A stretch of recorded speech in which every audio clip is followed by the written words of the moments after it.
Greetings, chat. I'm here. Hey everyone. It's me, your boy. I'm here. I am ready to develop a video game. Are you ready to watch me develop a video game? Here's my things. I have a bottle of water. It's important to keep hydrated. A banana. We will be doing our now daily banana review later in the stream. No spoilers on the condition of that banana. I just had a nice milk tea today, but I have drank that all down already.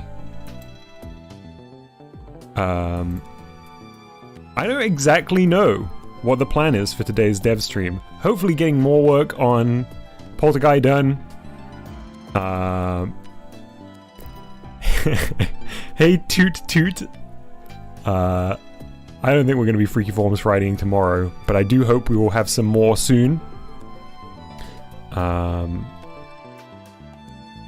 me do some hellos before we get started proper. Sorry, I feel a little scatterbrain this morning. I'm hoping that, or not this morning, see? This evening. So I'm hoping that the dev will really focus me in. It's going to hone that concentration. It's going to get the brain juices flowing. It's going to get the creative mucus undulating. You know, all the good stuff. Let's say hello to some wonderful people who are in chat. I see Movies XP, Alia Williams, Sunshine Burrito, Voxy, DRN Makes, Fat Cat Official, Lucian Vella. It kind of did sound a bit like Dr. Egg. I don't know who that was up top. Toot Toot, Corey Carson, FTW, A Car's Life FTL. Welcome to the stream. Rob Boss, welcome to the stream.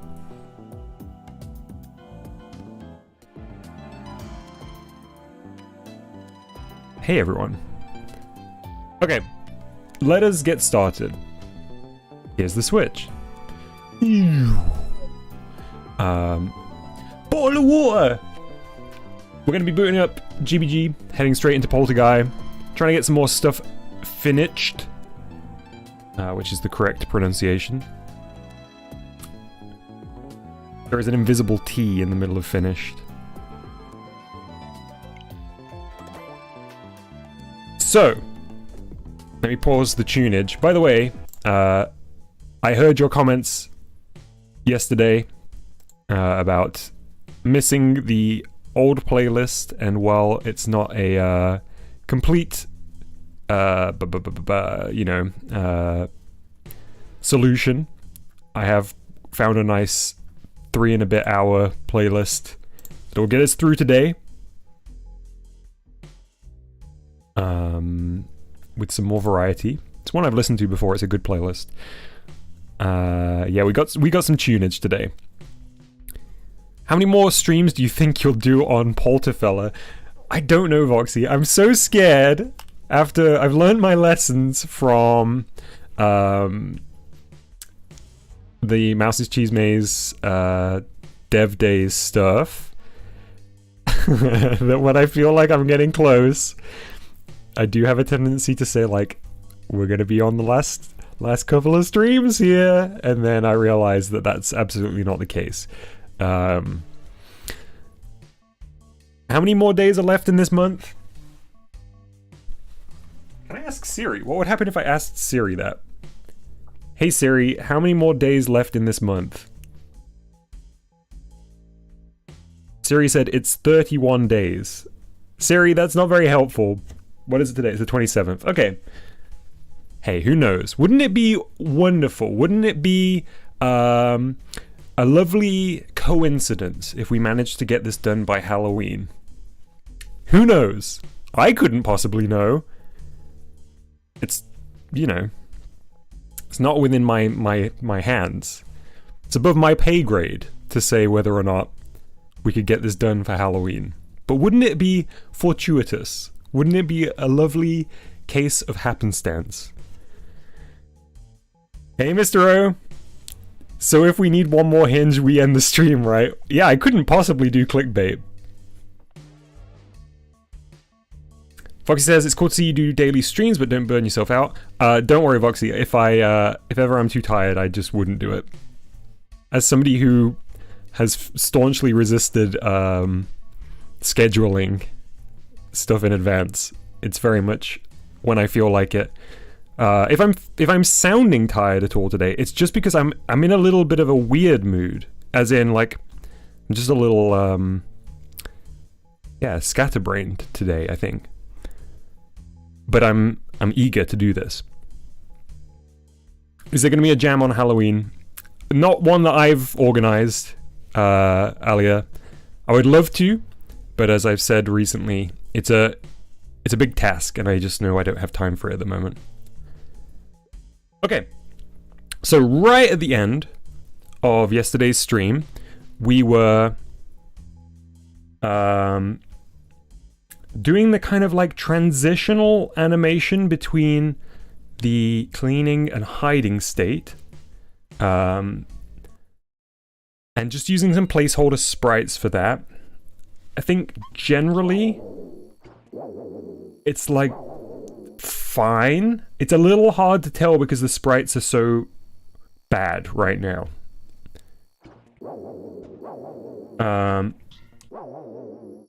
But I like the idea, and it didn't really cost us anything to do it. So, I guess what I need to do first of all is just place all of these in the bedroom and the kitchen.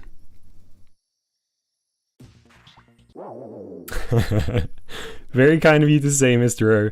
I will admit they are not really fulfilling their purpose then. That's maybe a better way to word it. They're not terrible sprites, they're just not quite suited to what I need them to do. They need to really, really demonstrate movement and speed.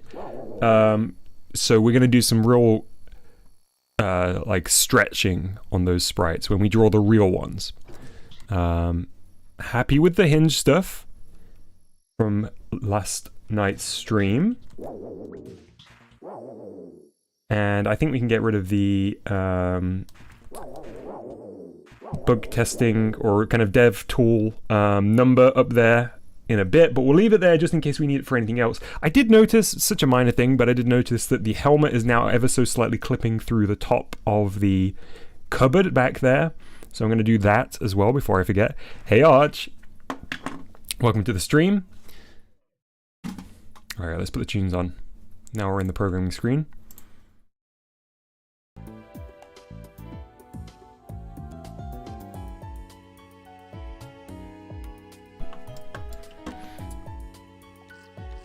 How is everyone doing in chat? How's your day been?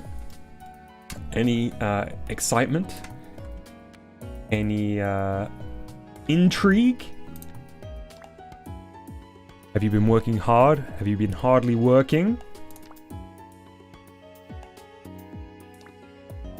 Equally, just as valid as each other.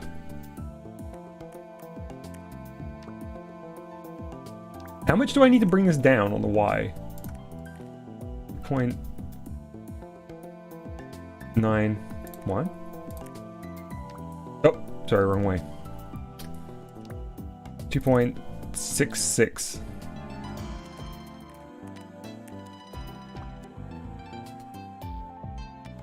.65, I guess.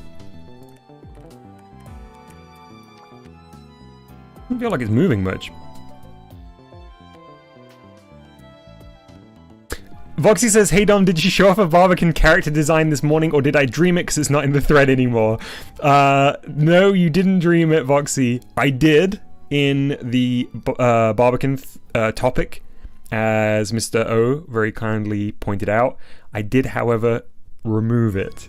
For two reasons. I realized that it was a slightly older design, and I planned on I'll put it back.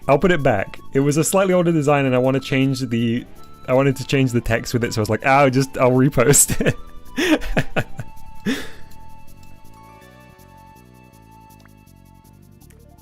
2.67?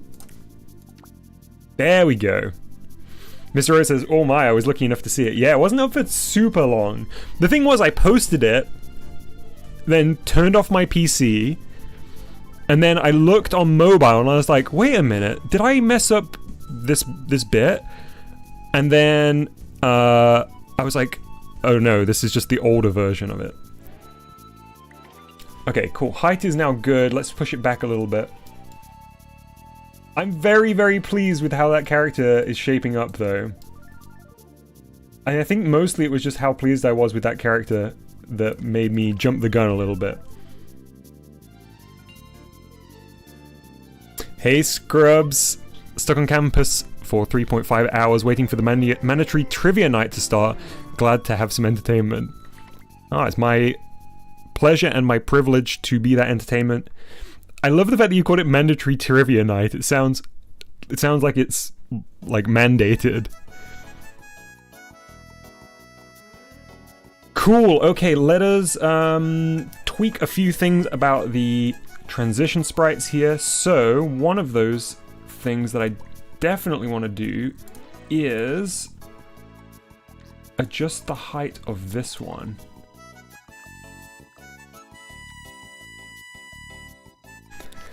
Mr. O says, now I understand why you said the other day that Paint 3D is full of spoilers. I wonder how many more characters are there. There is... Sorry, Voxy's comment just made me laugh. There is at least 1, 2, 3, 5 or 6 that you haven't seen, depending on... with it. Yeah, kind of 5, kind of 6 that you haven't seen.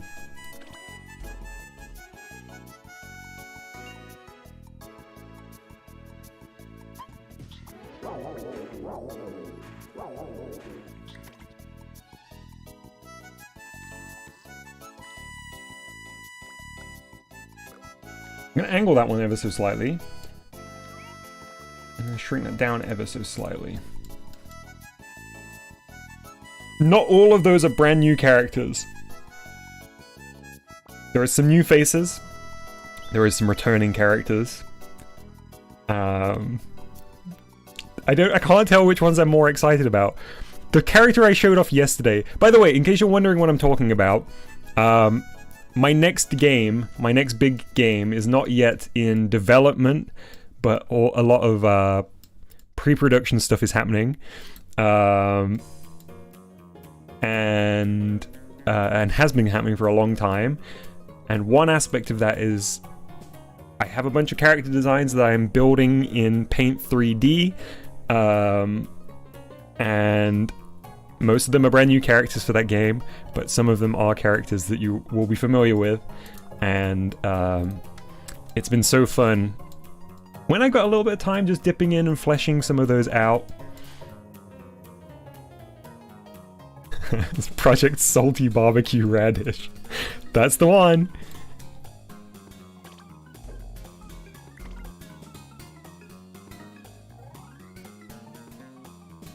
I've said it before, Voxy, but generally my schedule is very forgiving of this stuff. Sometimes it's absolutely not. But there are periods like this where it is, and I do always find it energizing every time. I think generally in things I'm like that. I think if I have a day all by myself working on something alone, even if it's something cool, I find that I feel very fatigued, but I immediately perk up when I'm with other people, which is funny. I think I've talked about this on stream before, but I would never describe myself as like an extroverted person, but I really enjoy being around people that I like.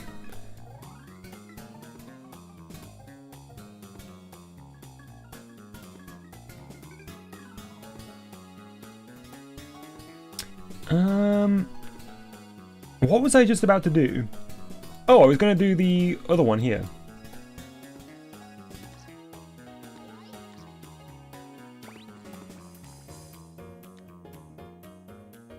Also, Voxy, you streamed for like nearly 6 hours last night, right? No wonder you're tired.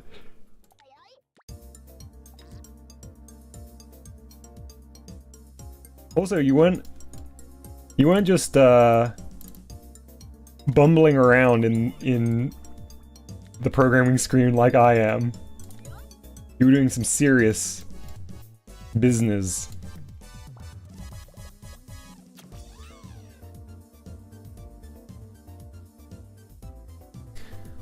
On topic of Paint 3D, I hope we can get back to it before the Knuckles the Echidna show comes out. We need a new character to join Egg Jonic and Steve Buscemi. Oh, well, that's dependent on whether Sega brings the design agency back in for work on the Echidna show. Oops.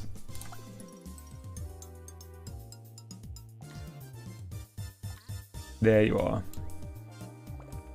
Let's go.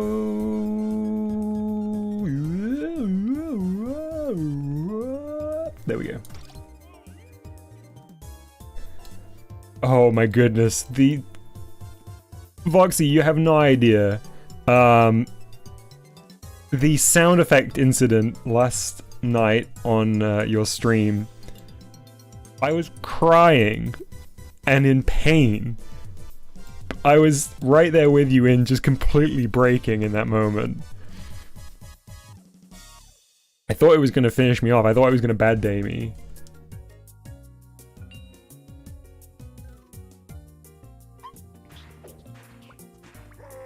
Oops.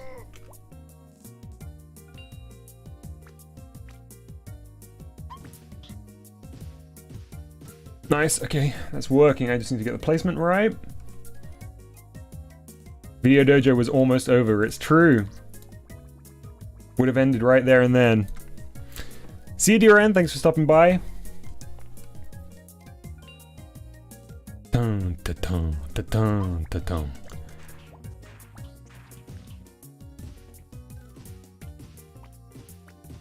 Nice. What was the sound effects incident? There is a clip in Voxy's Dev Bazaar. Is that the name of the topic in the Discord? You should watch the clip. It will be so much funnier if you watch it than me describing it. It's a real you had to be there moment, and luckily, thanks to the wonderful clip feature, you can. Yeah, Alia came up with a wonderful name, or helped Voxy arrive at a wonderful name. And yeah, Tubes. Tubes is a level design master.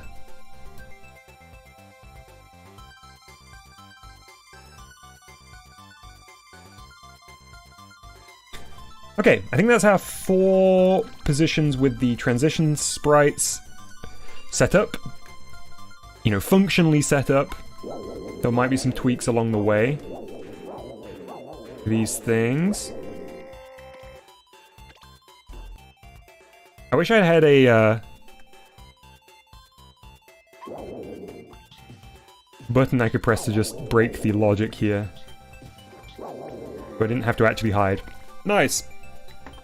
Okay, so let's do them in the kitchen as well. I know that this isn't the most exciting part of development, but, you know, it's just the way it is. You do sometimes have to do these kind of nitpicky, kind of fiddly little bits along the way.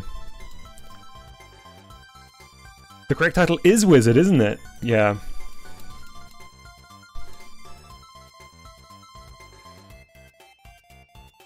Okay, so these are the bedroom ones. We might be able to shave this a little bit. Hey, speak of the wizard. Hey, Chalupa.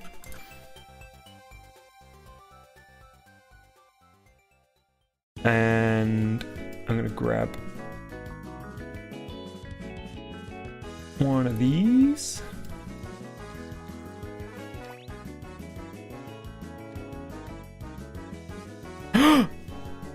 Ooh, exciting news. Arch says, I accidentally made a new GVG game last night. What an unfortunate accident. I can't wait to find out more.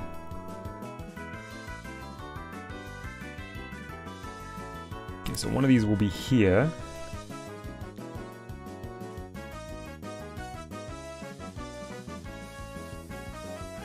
And for now, I'm just going to copy this. Don't let me forget to do the node on check at the top of the hour.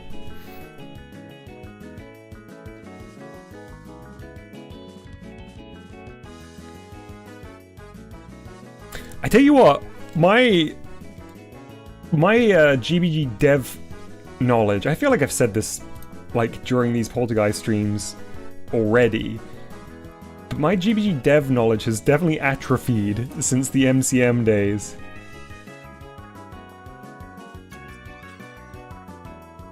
I feel like I can barely remember what I'm doing every time I open up this programming screen. This is not even a complex game. I'm so nervous. I'm gonna have to like get into shape before I do Project Barbecue.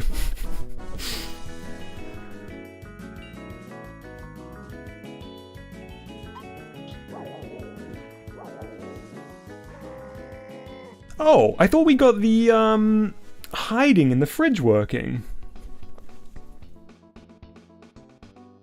Roxy says, I honestly wish GB programming wouldn't get so hard as you get far into a project. Yeah, I was thinking about something the other day. I don't know whether I'm half remembering something that somebody's already said. So if you said this at home, I apologize for unintentionally stealing your idea. But I wish GBG had pages. Could you imagine if it had pages? So what I mean by that is like, you have multiple programming screens that you can flick between. So you could sort of compartmentalize bits of logic, but they would all still run in parallel. It would just visually separate them. So for example, and it would also really give a use to wormholes, right? Because you could say, okay, I'm gonna put all of my artwork on one programming page, and then I'm gonna use wormholes to link that logic directly to node on other pages. I got my plural S's in the wrong place. Having coding and level design on the same screen was a choice. Yeah, it really was, Arch, and it would actually be far less of an issue if we didn't have to spaghetti over the top of it. Hey Zert, welcome to the stream. Yes, making comments not cost any node on. Ran into that problem yesterday. What is it, 2025? Or whatever, comment node on limit. Ridiculous.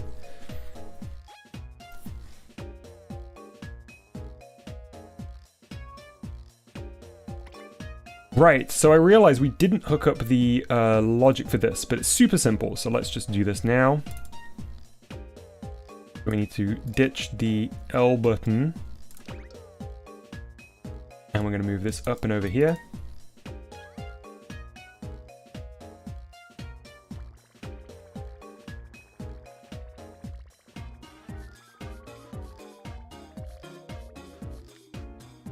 And it's gonna be that one, I believe. Let's find out.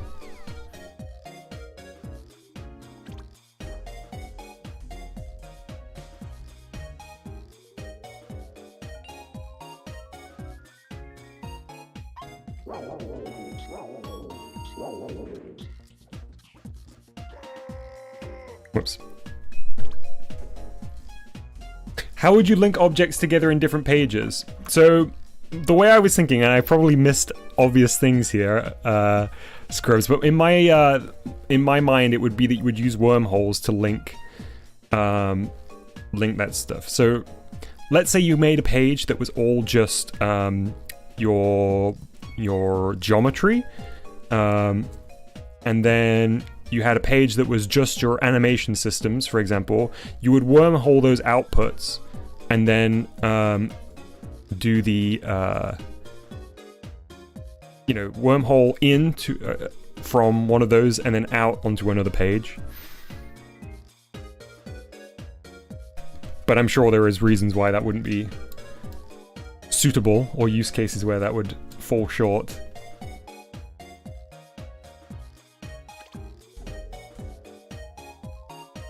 Why was my hiding not working here?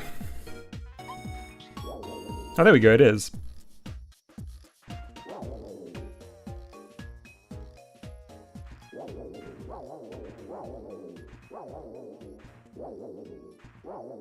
Okay.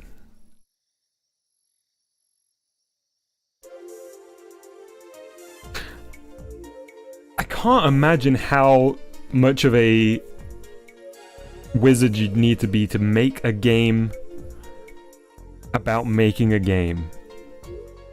I was thinking about that when we had Dave on the channel, Dave from Fuse. You know, it's so visible there, the fact that you are making a programming language, you know, because Fuse has its own custom programming language that is written in, what is it, like C#? I don't know. Wild. Like the biggest brain ever required. Cable management on the coding screen. Can you imagine? It'd be so good if you could just like loop these. Not Dave Nodon. I miss Dave Nodon every day. Every day I wake up and I roll over in bed and I reach over to my bedside where I have my framed photograph of Dave Nodon in his snazzy specs, and I just like Wolverine in that one meme, I caress the photograph and a single tear drops onto the glass.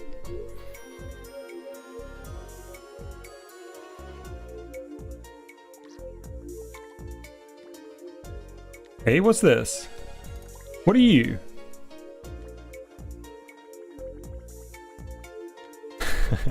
Yeah, there's Dave Nodon and Dave Bisque.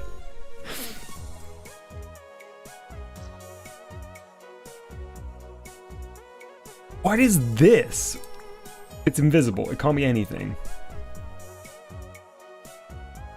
Dom, there is a timer in the bedroom, right? Asks Alia. So why isn't there a timer in the kitchen? Well spotted, Alia. It's because the timer is not final. There's still pretty major things to do, actually. So the timer is going to be reconfigured to make it look like a little digital clock. And the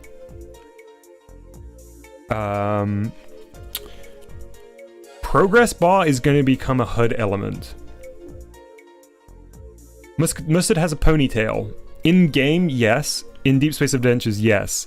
Arch asks, is the Tony Pale real-life lore? You can ask them. I don't know whether I can confirm or deny. But I'm sure if you ask them on Discord, they would be very, very happy to answer. Alright, I'm gonna take a sip of water. I've been doing all this hard programming so far. Really working up a sweat.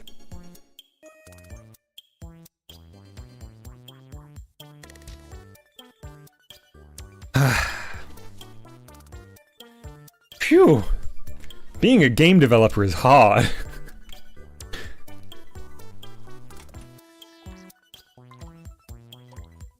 Okay, is this the... Where is my, transition sprite there? I don't even know where I placed it.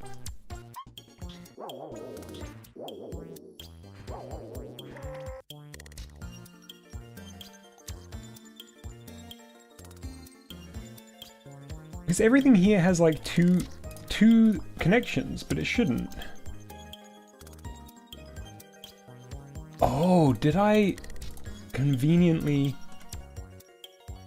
Oh, I know what I did. That thing I deleted, that was what I was meant to connect the texture to, and I connected it to the wrong thing.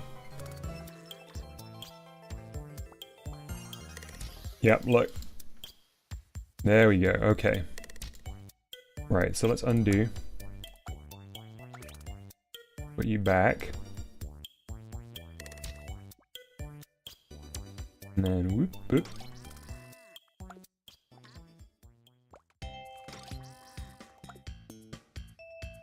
Oh, I can't grab that from there. I thought I could.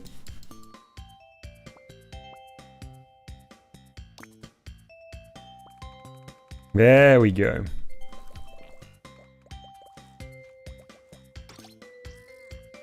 There we go, okay.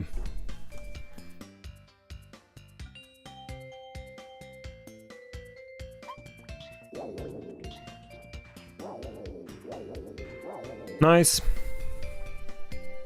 Where are the hinges? There is no hinges here.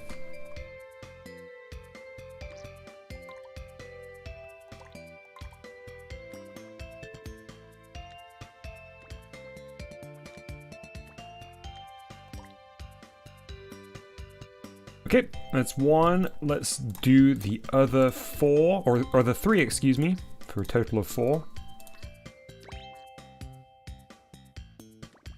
Just because we did all the hinges yesterday, and it took me like the entire stream to do it.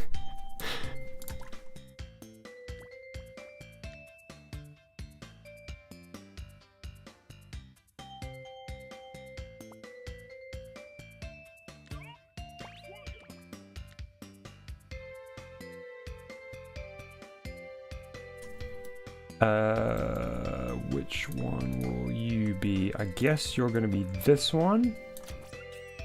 And then connect down here.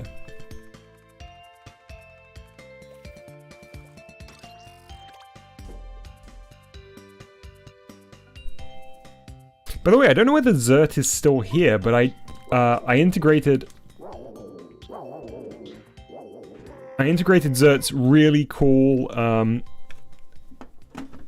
subframe workaround for the no flashing thumbnail in this. Let me just go back to show you. So watch, when we jump in, the thumbnail here is completely hidden. Look at that. Not even a little wink of a thumbnail. It does, however, show up when you go into the programming screen, but that shouldn't be a problem for players.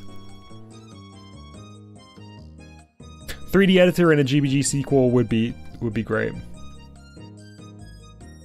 Yeah, I really struggle to, as you'll know, to figure out this stuff on the programming screen when it starts to come to rotating geometry. Mr. O tried the Xert method, but it didn't work. Is that the one that Xert posted as a video on the Discord?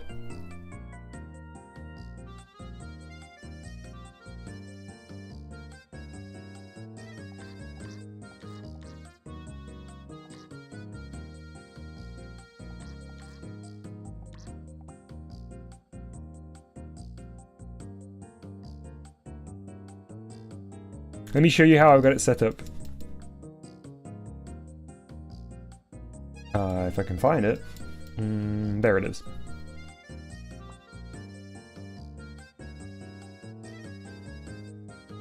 Okay, that's not it. There we go. I think? Yeah, there we go.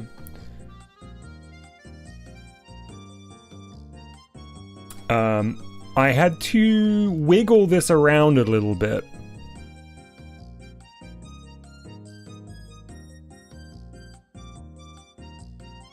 There we go.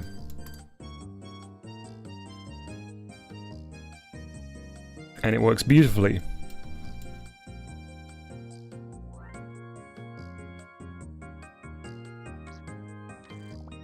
Okay, I do need to work out why this isn't showing up. Is it just placement?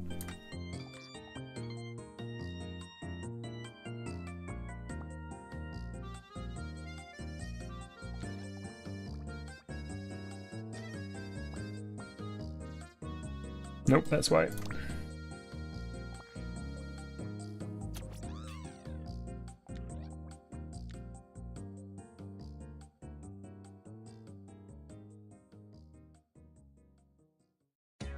I know it's very much not the same level of thing, but I honestly think Halo 3 back in the Xbox 360 nailed the method of like manipulating 3D stuff in a 3D space as a kind of character. it's surprising, it's shockingly good how well it got it. I think that would be a great solution for placing and transforming objects in 3D space. Hey Bari! I didn't test it, but I'm just curious. The subframe thing also happens when reloading the game with plus hold while gaming. Oh, good question. Let's see. I'm going to go back, so we've not done any programming screen shenanigans, and we're going to have a look.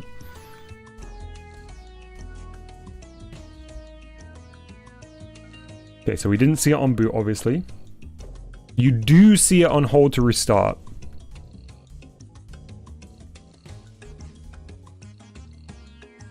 So there we go.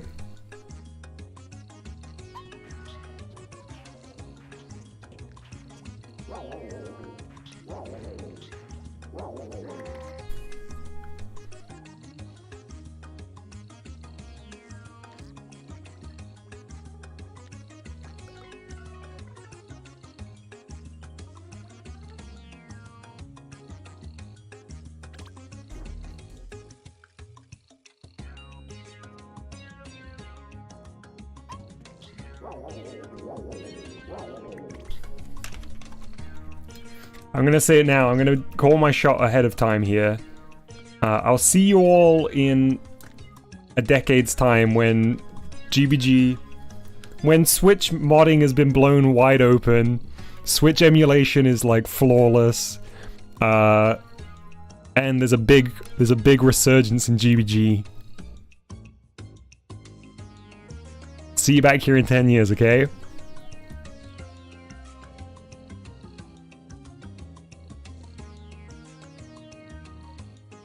GBG2 with cone support. That's all they add. They just do like a Mario Maker 2 trailer. Do you remember that trailer when they showed off slopes? They'll just do that for GBG, but it will just be for cones.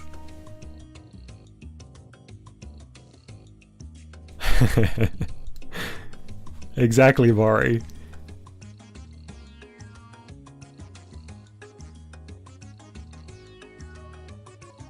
Okay, that's one of these. 2 more to go.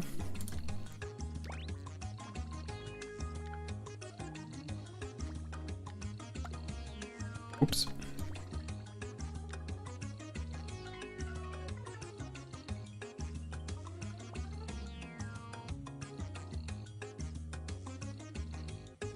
Do it, Voxy! Please. Please make some fake screenshots of hypothetical sequel features. That would rock.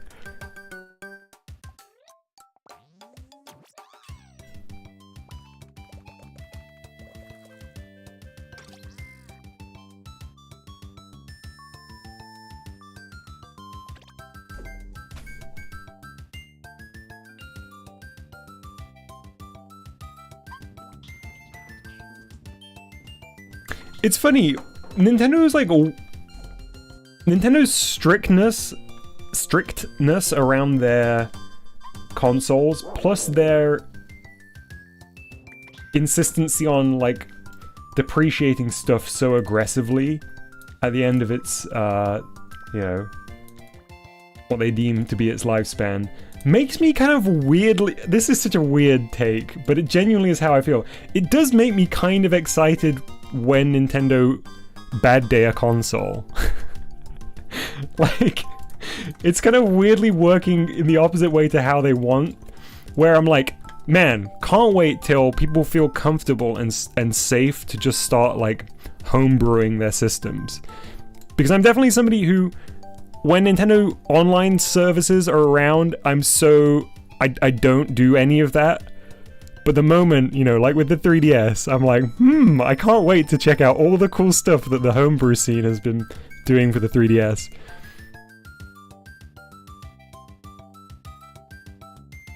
That's a really good point, Arch. Arch says, my biggest gripe with GBG is actually the lack of unique object detection. Invisible fancy objects to trigger touch sensors isn't even intuitive for beginners.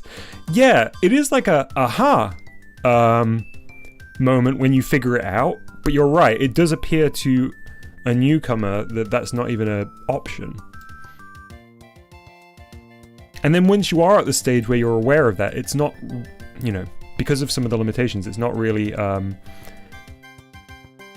not really ideal.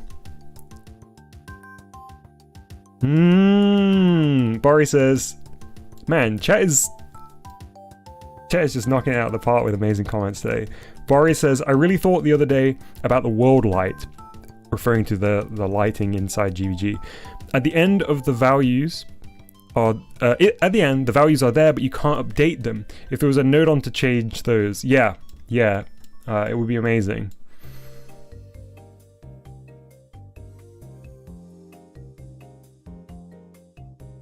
Did I hook this up or did I get distracted?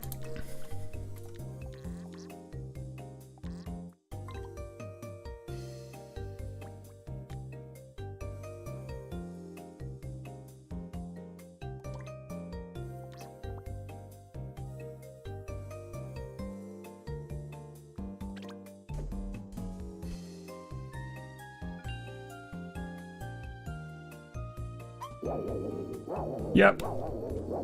Nice. I'm aware of the fact that I really need to make the outline on these thicker, by the way. Just to reiterate, these are not, you know, the fact that they're all the same sprite is because they are not the final sprite. Okay, one last one in this room, and it is the one by the door, which I initially thought I was doing, but then I hooked it up to the wrong thing. So this one needs to go to... oh wait.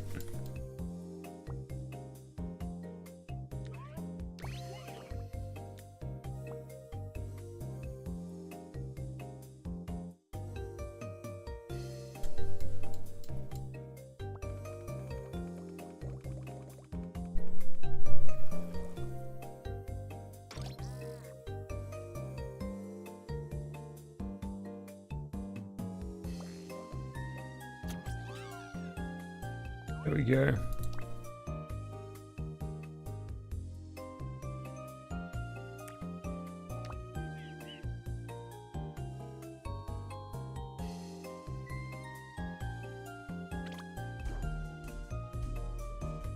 I know that there's no way for us to answer this question, but I am interested to hear from chat.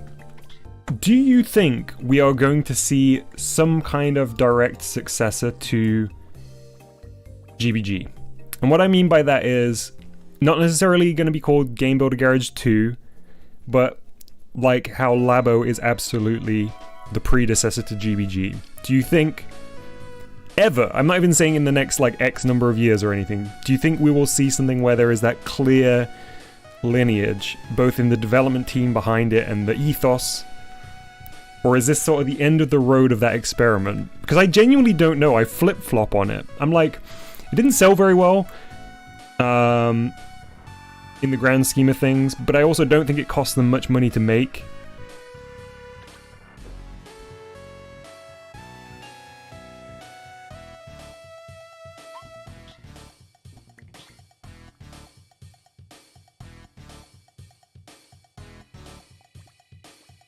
I genuinely don't know. Scrubs says, I kind of don't think so, but I'd love to be proven wrong. I feel like I've been there, Scrubs. And then sometimes I have this weird kind of optimism that's like, Nintendo do weird stuff. Arch says, I think so, but not for Switch, in my opinion. I don't think the Switch has got a huge amount of time left, right?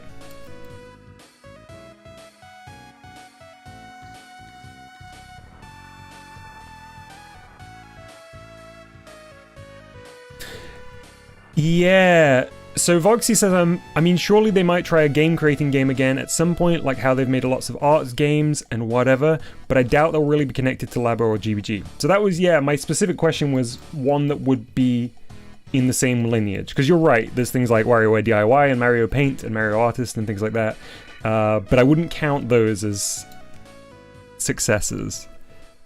They absolutely informed this, but I'm thinking more direct than that.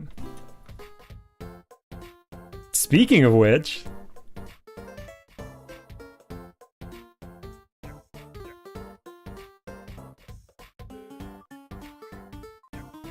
right, I'm not going to hook that up because we're not using that for hiding right now, actually.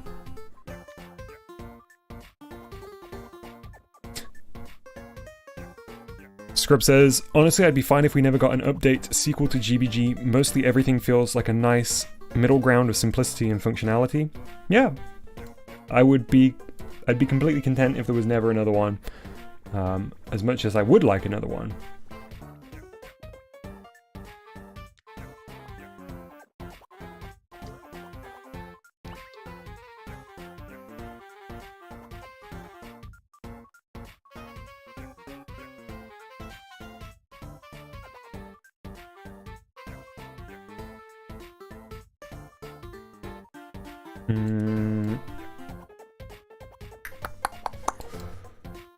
Which one do I need to connect this to? This one, right?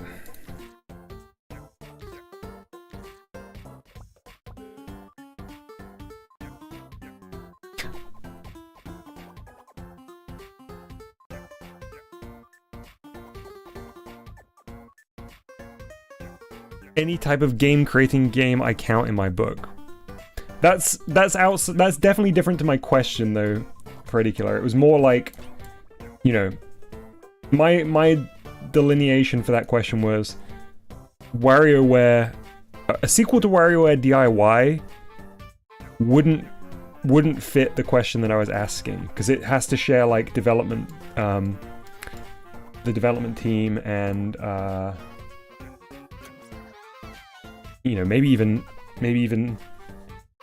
the programming screen being basically the same, just like the Labo VR stuff, and this is functionally very, very similar.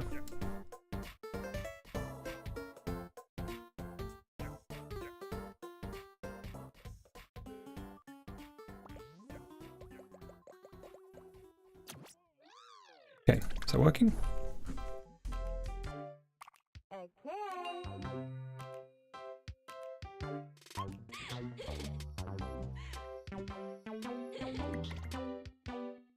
I can't place what this song is. It has to be WarioWare, right?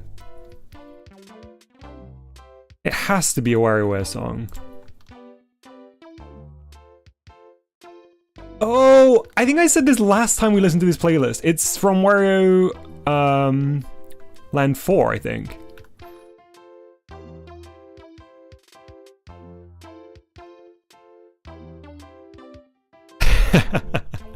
Lucian says, with that stipulation, the question sounds like, are the GBG developers still on payroll? I forget which division it was that did, because there's no credits in GBG, right? But we're based on the developer interview that Nintendo did, and the credits in Labo, or the credits that we have for Labo. We could work out which division it was, and they definitely are. I just don't know what sort of role they'll have in projects going forward. Foxy says, I think GBG was born out of a very particular circumstance where Labo didn't meet expectations, but they felt like they built creative tools that had a lot of potential to be developed further. Sorry, I butchered that reading there, but yeah. Great comment.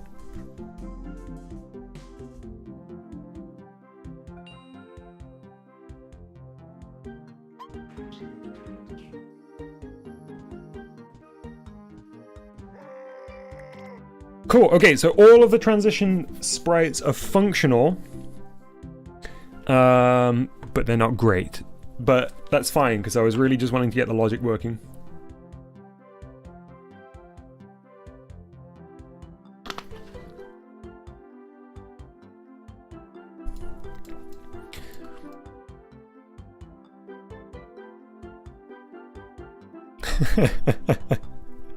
It says that the entire GBG team was fired for making an unlicensed Mario game creator.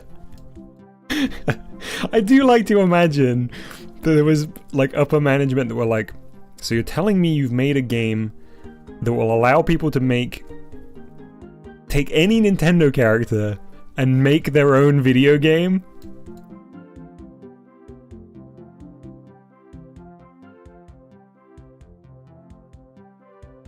I can see that there's a discussion going on around Nintendo shutting down fan creations in chat. I guess I'll just jump in with my 2 cents on this. I don't necessarily have much interest in discussing it at length, but at the end of the day, Nintendo, under law, have the right to, and are, encouraged to protect their intellectual property. Now, perhaps it's a different question around whether current intellectual property law could and should be amended. However, I don't think it's necessarily fair to single out Nintendo for that. There is plenty of other business practices that Nintendo could be singled out for, but I think the pursuit of fan creations is not necessarily something that is unique to Nintendo.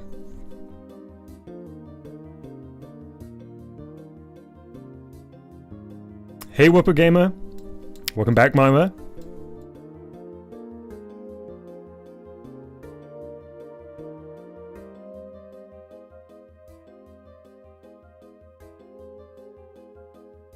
Whoa! Scrub says I actually got a couple of my Smile Basic games taken down because of copyright. So is that because Smile Basic, the team at Smile Basic are like actively moderating and taking things down? Because I can't imagine it was like companies or developers external to Smile Basic that would have been pursuing that.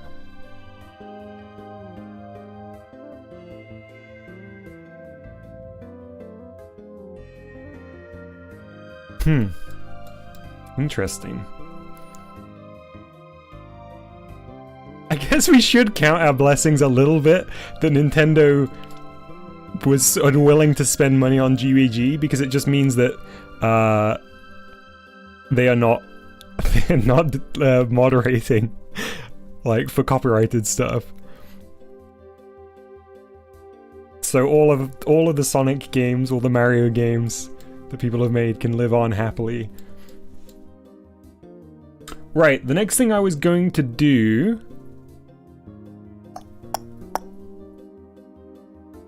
I need to investigate separating out. I need a little kind of, I need a little check to see whether we're in the bedroom or the kitchen. Hey JD, welcome to the stream.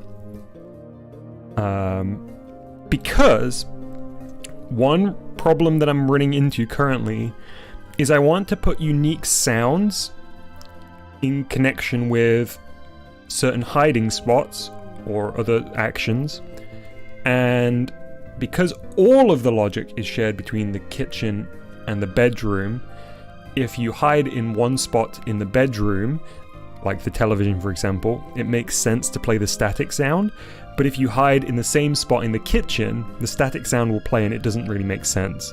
So I need to figure out some little toggle, am I in the bedroom, am I in the kitchen? If so, then play these things. Right now, everything goes through this in terms of like sprites being shown off, hinges opening.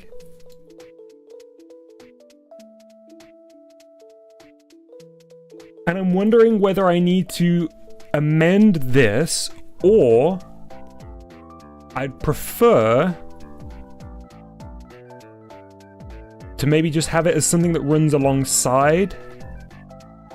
Do I need to go to paper for this?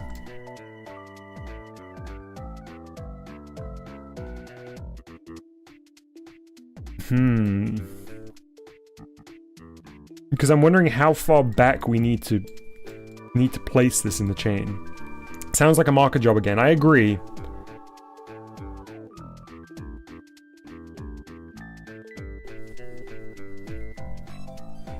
Right, I guess I could just do it based on the menu logic. And hook up. Right. I think this is how we're gonna do it. Where does... what's O? Where's O coming from?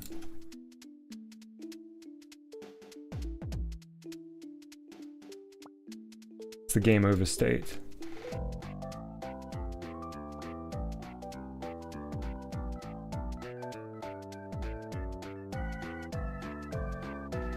Oh, that's a really nice, that's a really clever workaround, Zert. Zert says, I'm not familiar with your current setup, but you could connect the sound node-ons to the actual area and have the two areas far away enough that you don't hear stuff from the other place. That's really great. I'll not be able to move the two locations further apart because the camera pans, kind of like whip pans between location 1 and 2 at the start of the game, and I think the further away that is, the illusion will be broken. But maybe we can attach it to an object small enough that you can't hear it over here. Don't know, we should definitely give it a go. That would be nicer than having to do a bunch of new marker and bullseye stuff, if it works.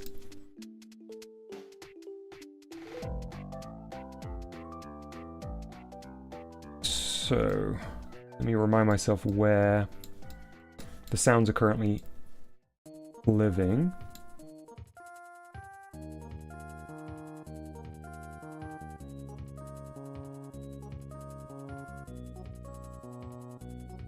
Title screen between rooms. That could work, Arch. Size won't affect it, it just plays from the location of the center of the objects it's attached to.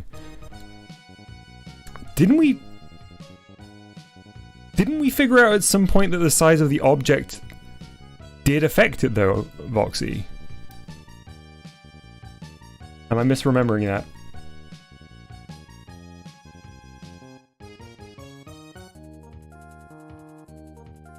I can't recall where the sound effects are. Play both sounds at once, just turn the volume off based on which room you've picked. Nice, that also works really well.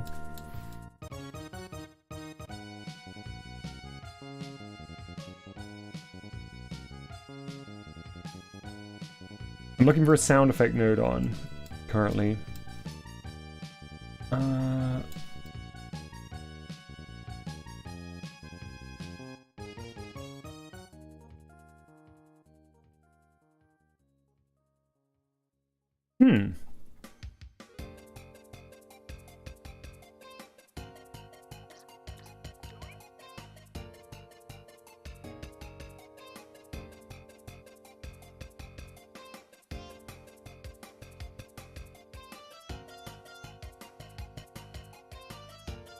What is this?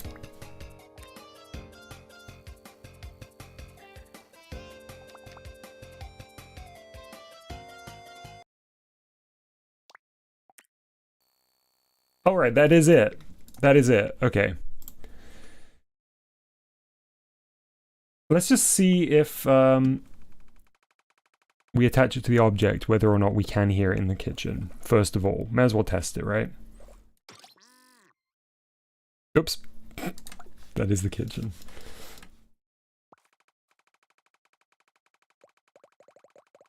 So there.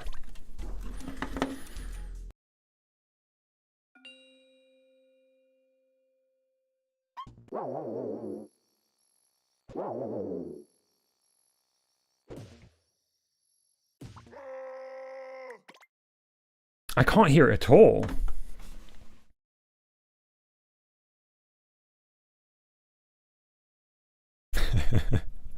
Alright, JD wins the Bad Pun of the Stream award already with "This stream is unhinged." Very good. Scrub says, unrelated, but I have my Arduino running in the background trying to draw 128 textures in a row. I did see your endeavor to do that. I remember you saying it took like 12 or 16 hours. And then I realized that...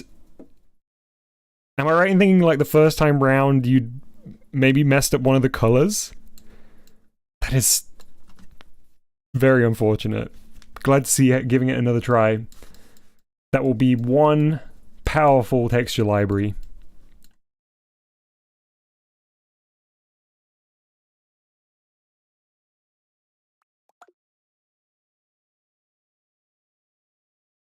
Oh, right. Actually, something I said yesterday was I need to fix the sound effect for the TV static anyway. Because right now it's this. And it's not good. I'm wondering whether it needs pitching down. Why is it on 1000? And let's just turn off detach the volume constant for now. Oh, it was an alarm clock. I think it's because I don't like the white noise for this purpose. It's got too much fluctuation in my opinion. But maybe at this lower pitch it's not too severe. To minus 1.9.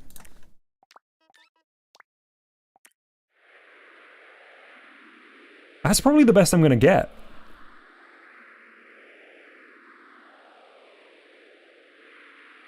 Kind of sounds like a jet plane. Okay, so for now we're going to delete the constant that had the volume and just see if by placing it into the scene, the volume works out nicely.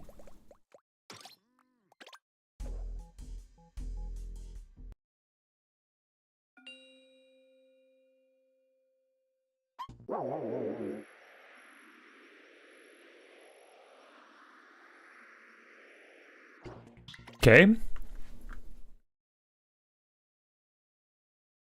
Ooh, Scrub says, yeah, there's a lot more lime green than there should have been, but I decided to make things more interesting for the second round. Ooh.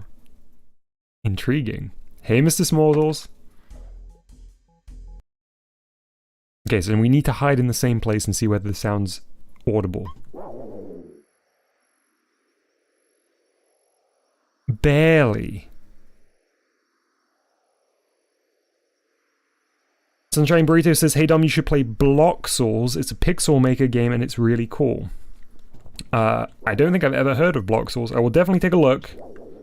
But no promises beyond that. Mr. Smallsall says, why do I have a badge on my name? I think you were the lucky recipient of a channel membership. A gift channel membership.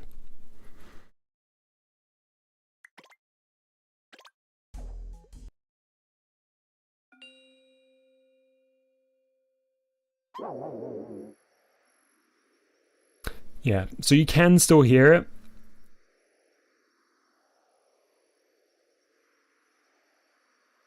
I'm wondering if I could just... I think I'm going to do what Roxy said. And turn one sound off depending on whether or not... But one thing that's quite nice, I mean, we can do both. One thing that's quite nice about attaching it to a location is you do get that stereo separation. So maybe keeping it located in the world, but also doing the turning on and off.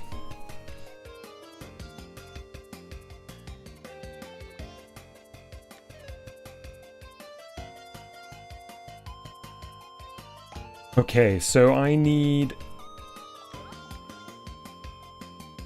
to copy this for a second.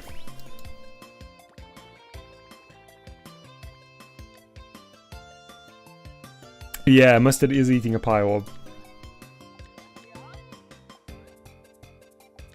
I just tried to use the backspace key on my PC keyboard to delete that.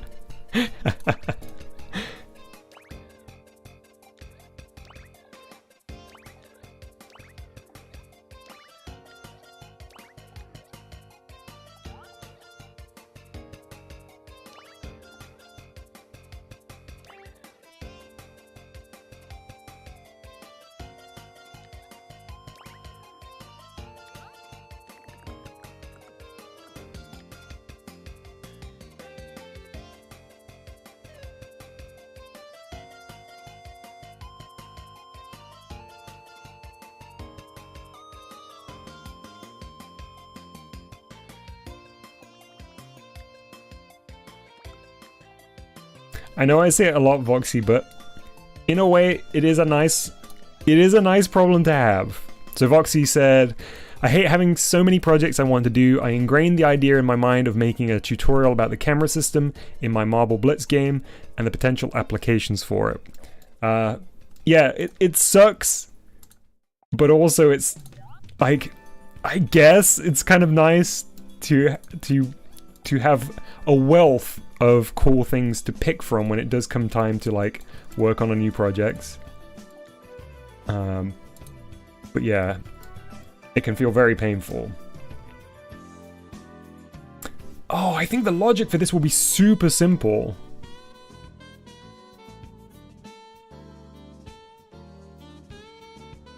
Hey, look, we already have this.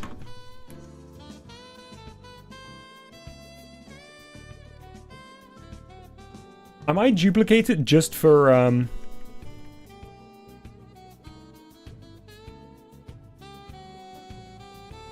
just for clarity? Well, there's no point duplicating it, is there?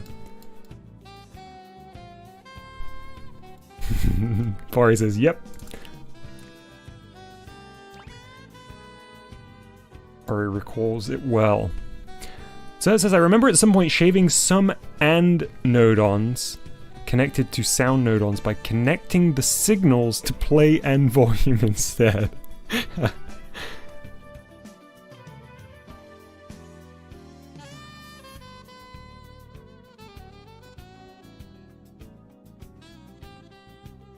Foxy says, it's nice, but I have a real problem of finishing projects before starting new ones, and I end up in a sea of guilt and unfinished projects. Right there with you, Voxy. I mean, you know my current situation, so take this advice with a huge spoonful of salt. But I'm trying to get better at finishing things, even when they are not right, believe it or not, right up to my unrealistic expectation of them. For somebody who, you know, appears to be very willing to duct tape things together, I do very often give myself unrealistic expectations in a final product, and often that is the thing that stops me from finishing it, even if I've done 90% of it, even if I've done all the hard work, even if I've spent a ridiculous number of hours to give up at that point, I sometimes still will, because for whatever reason I've deemed it not adequate enough to complete. And often what I find on those projects that I feel that way about but then force myself to complete, I look back on them and I'm like, that wasn't actually that bad. I just, for whatever reason, had like a degree of spite at that project at that particular time. And sometimes there is an element of having to pull back expectations that I had of a project. But in the end, I do feel better most of the time to finish something rather than let it just lament. I guess in many ways Polter-Guy is a prime example of that. Nobody asked me to do the 2.0 update. I wanted to do it because it was a thing that was unfinished. Oops, sorry, I gesticulated too hard. It was unfinished, and I wanted to see it through. And even in that like journey since the first version came out to where we are now, there was multiple times where I was like, I'll just push it aside, right? But I do feel better just chipping away at something. Scrub says, my solution is to make fun and simple games that aren't unrealistic to make. Yeah, I think that is, I don't think anybody goes into a project being like, I'm gonna make a complex and difficult game. But they do just end up that way sometimes. I don't know. People build things in weird ways. Maybe there are genuinely people that are like, I'm going to make the most arduous project I could possibly imagine.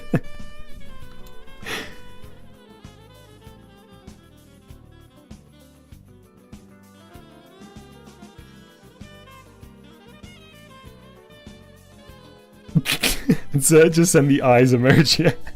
I'm not sure how to. I'm not sure how to deal with that. Alright, we need an and here.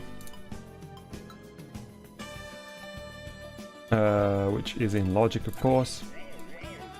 So now the play, instead of going from here, oops, goes from here into here.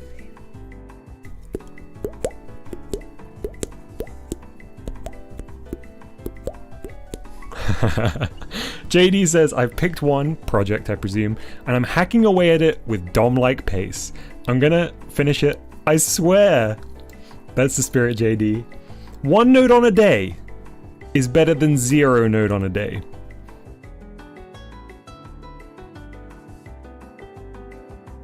You can use the bedroom marker node on to kitchen sound effect volume, and kitchen marker node on to bedroom sound effect volume, isn't it? I think I understand what you're suggesting there, Bori. Would that be better than doing an and in between? Is it? Because right now I'm going to go from the bedroom marker to the and.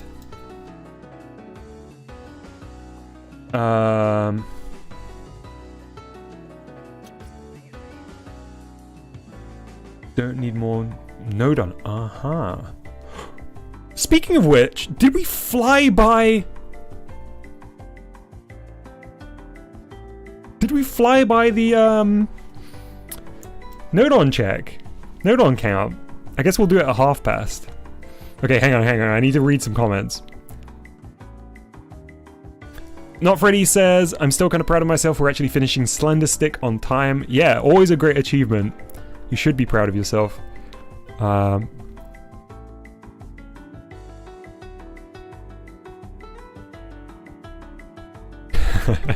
Yeah, that's a really good point, Voxy. Voxy says, I don't think it should be so difficult to handle multiple projects at once and kind of distribute time between them, but I literally can't do that. It is very difficult. I think for me, I can obviously only speak for myself here, but I think for me, the reason that that's so difficult is because I do have a tendency to have like a laser focus on one particular thing at a given time and to see that through to completion, but that's not always practical or feasible. And when I have to spread my energy and my, especially my creative energy across multiple things, I find that it takes me an incredibly long time to get into the headspace of one of those particular projects, especially if there's like a big difference. Like if I was doing something that was more related to my work, and then doing something that was, for YouTube, or maybe 2 projects for YouTube that are very different in tone or different in content, then I do need, it feels like it takes most of the time that I can allocate to that thing just to get back into the creative headspace of that project. So I think that's for me why it's so difficult to have multiple projects on at once. I don't know whether you have experienced anything similar to that yourself. Also, I apologize for missing your suggestion, Voxy. It sounds like you were suggesting the same sort of thing as Bori. Alright, let's look at the node on check. It's past. 640. Oh, we're getting up there fast, but there's been no optimization here at all.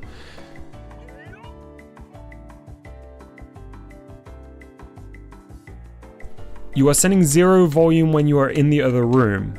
But would okay, apologies, Bori, because I'm sure this is such an annoying question when you know exactly what you need to do. But wouldn't we still need to use like a inverter node on for that? Did I say 640? 512. Where did I get 640? Oh, right, 460. There we go. I'm quivering with anticipation for your unique vision you'll provide us. Yeah, I'm getting close to running out of node on, but look at all this silliness. There's so much unnecessary stuff going on. I am kind of half hoping that I can get to the end of this without having to do some intense shaving. Is there a signal that's changed based on whether it's taking place in the kitchen or the bedroom? Yeah. This one.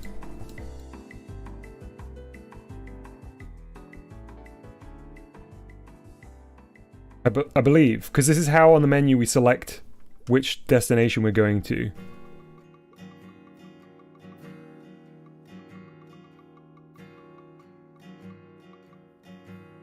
If there is, you could simply use it to control the volume of a sound node on. That way you don't need extra logic to control whether... Right, I do get that in theory, but how... Okay, so let me just connect up a quick mock-up here. So we've got two sounds. The other one's going to be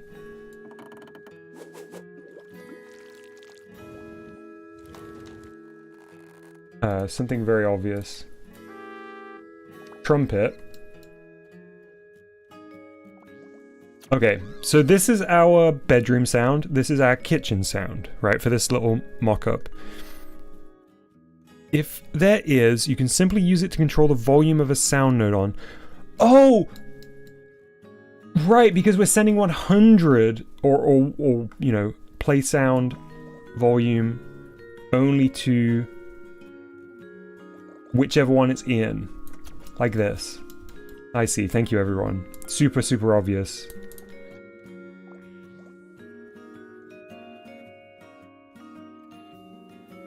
Super, super obvious. Wait, vice versa?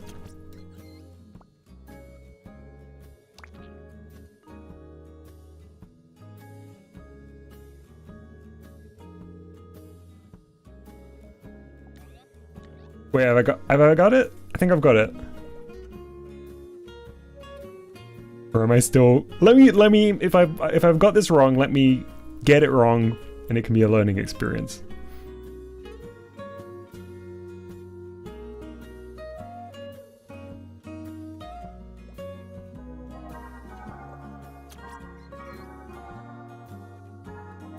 Okay, pausing this tunage. Let's give this a go.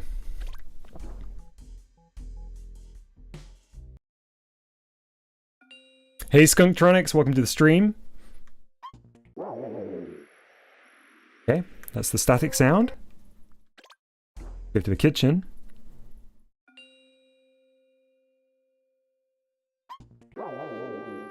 Okay, great.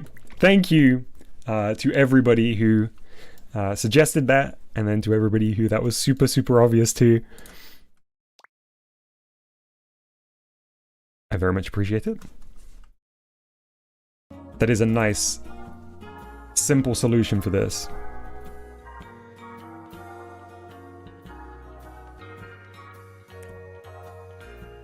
So I actually need something now that sounds like a kettle whistle.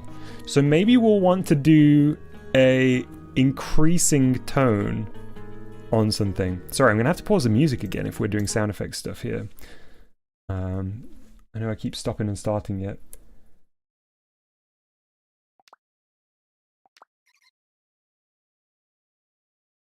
So I suppose on the pitch here,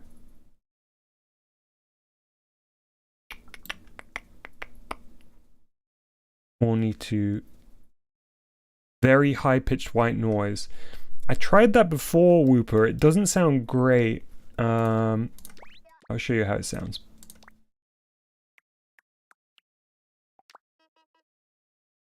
Screaming woman with gradual pitch increase. That sounds like the way to go. So here's... where is it? Oh wow. It is just... It's just inaudible at 2. What did I have it at before then? Yeah, like a whistling kettle. Yeah, a kettle on the boil. Can anyone at home hear that? Is that my volume's at 0? Thank you. Thanks, Just copy this for a sec for our tests. I think it was just so high-pitched my aging ears couldn't hear it. That's a good water boiling sound, but it's not a good kettle whistle sound. So I think Screaming Woman with gradual pitch increase will be the way to go.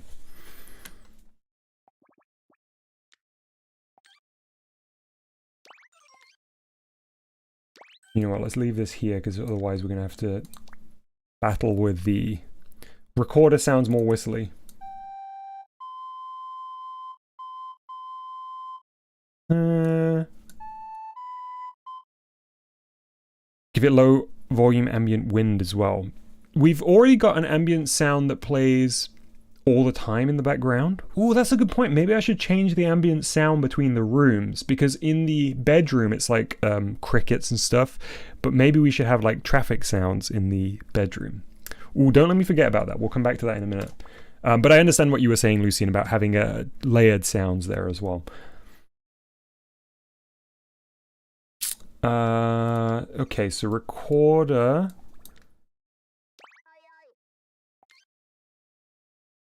That we're going to send up in the pitch.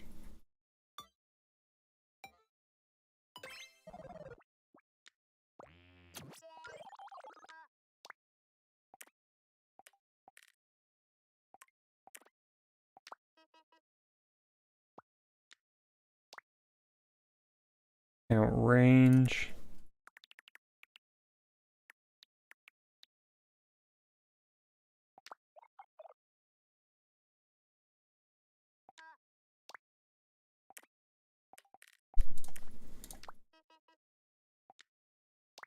If I just do this as 0.001, that will go up slower, right? Yeah. And then it will maintain at that. But that's probably too low as a starting point. But let's just see. Oh, that's just play. Sure, let's slap it into both. Oh, okay, the recorder's a bit obnoxious at that pitch, though. We could try Screaming Woman.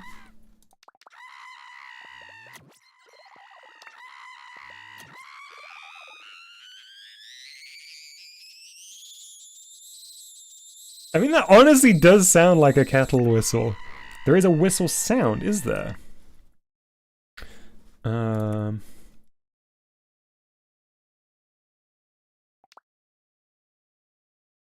Alarms. It's whistling in alarms. Is this gonna work? Whoops, sorry.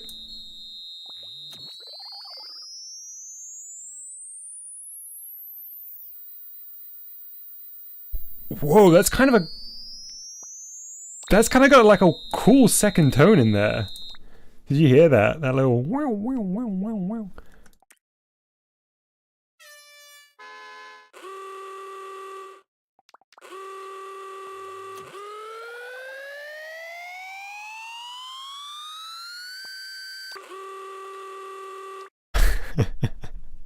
My Polter dog upsetter.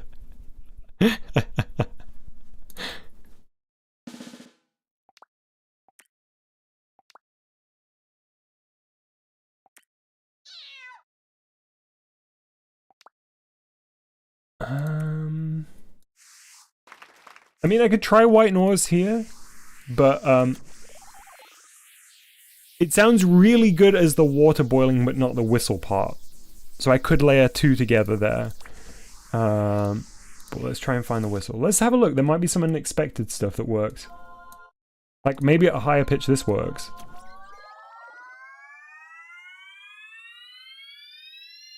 Can confirm it does not. Good secondary, yeah, exactly, Lucien. Isn't there a bubbling sound in nature?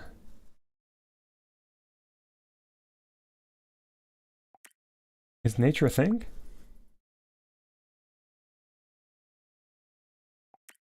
ambient.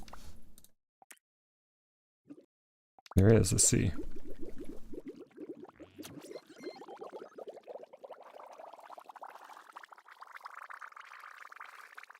Weirdly works.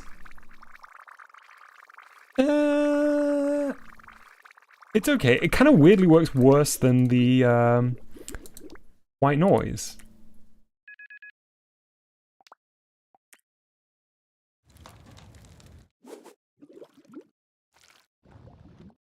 Honestly, lava might be the one to go for the secondary.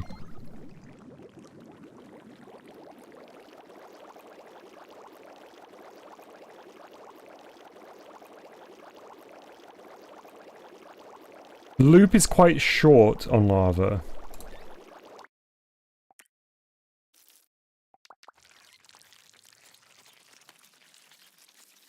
Oh, it's not mud.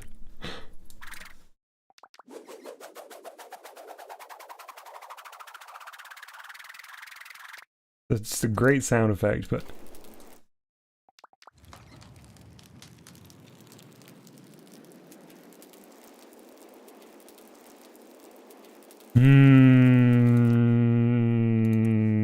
I like lava a lot, but the loop is too short.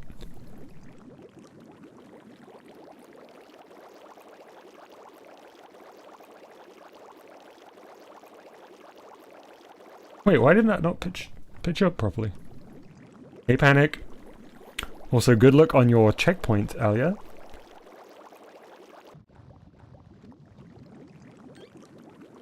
I suppose we do already have...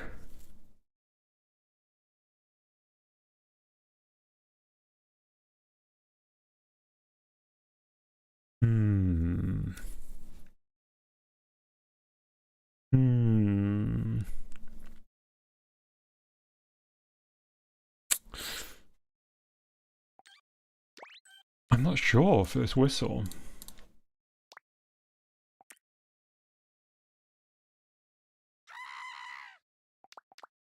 Maybe if I'm really sensible about how I,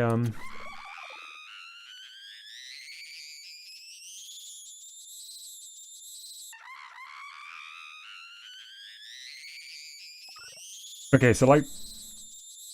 Oof, sorry, hang on.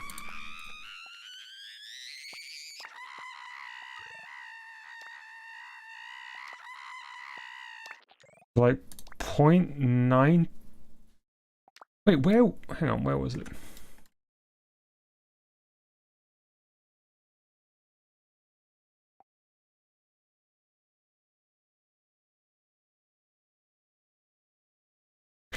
Why does it only show... Chat, what is the reason that the display doesn't show the count range properly here?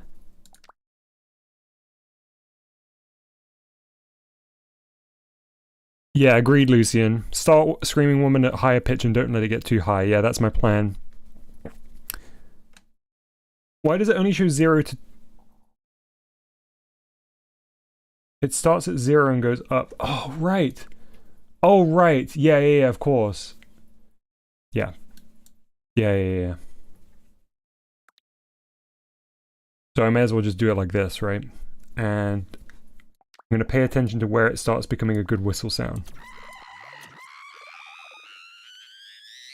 I really feel like it's around 90, and then once it's about 170, it might be too high. So let's go start at 0.90 and go until 1.7.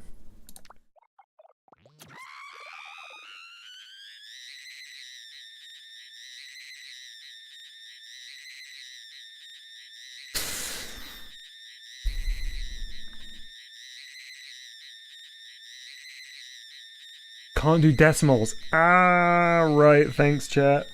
Yeah, I forgot. Let's maybe not use Screaming Woman. Unrelated to the integer stuff. Just, I think it's too recognizable. Yeah, we'll have to use a map, but I think it's too recognizable as a sound effect.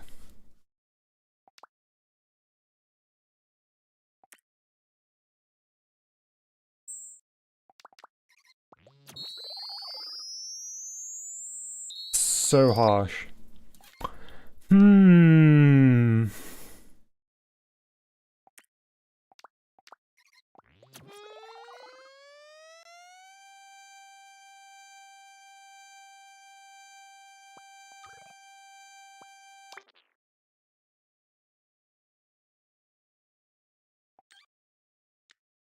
I don't love recorder for this.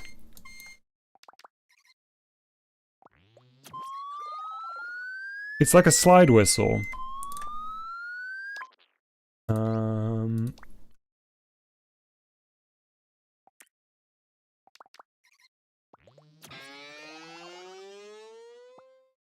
yeah.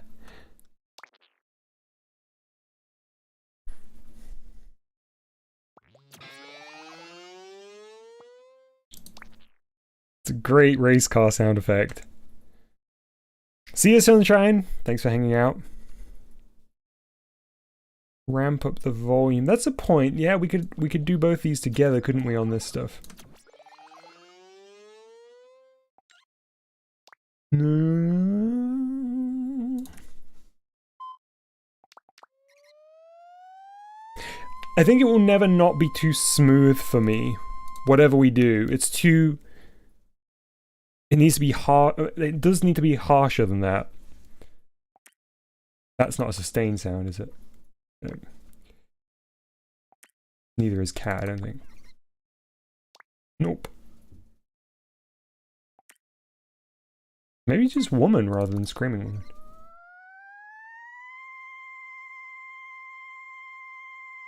From 1 to 2 on the pitch would make it sound more like a whistle.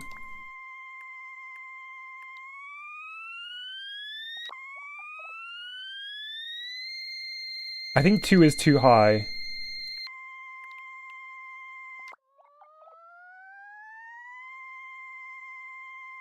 Okay, so I think if we do some integer stuff with a map, that's the way to go.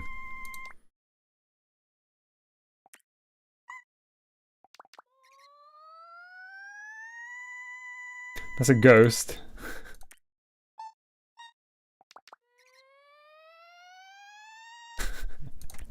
These are all ghost sounds.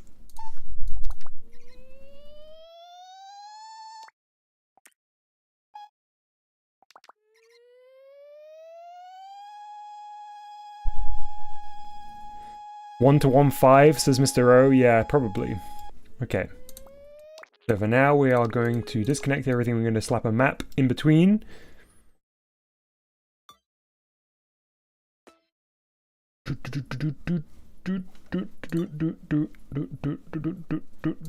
Map.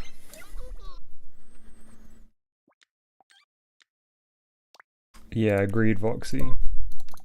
High C was the best sound, for sure. Okay, then now we need to keep that as 0 to 1. Oh, I shouldn't have plugged these in yet.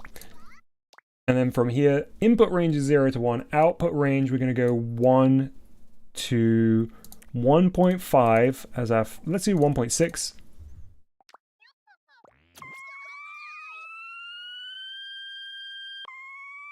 But we don't want our volume to come from that.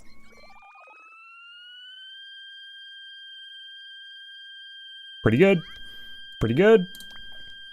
Pretty good. Okay, so let's take this down a tiny bit. Let's do a 0.8 here. Let's go maybe to a 1.7 here. Okay.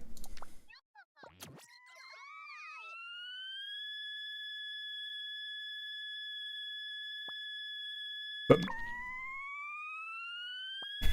maybe I also want to limit the volume. Although maybe we won't need to limit the volume because we're going to locate it in the space and that will make it a little bit more quiet. Better than recorder, maybe a tad soft, close enough. That's kind of how I'm feeling about it, Lucian. I mean, I could...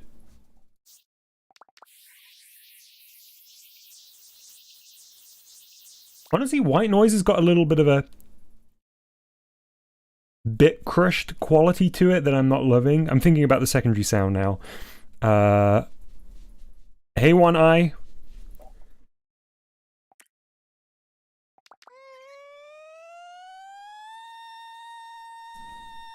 Doesn't get high enough. I heard somebody asking for me to do chiptune. There it is.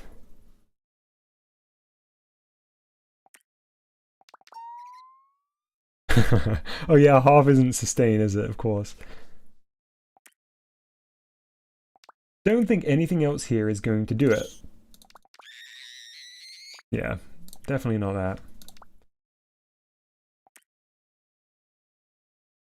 Nothing there. Nothing there. No, I don't think...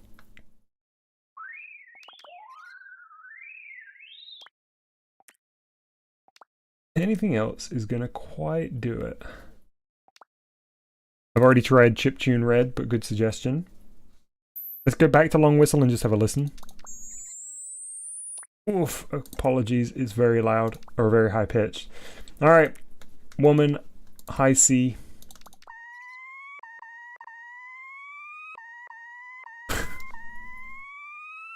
Oh, I need to hook up the logic, don't I?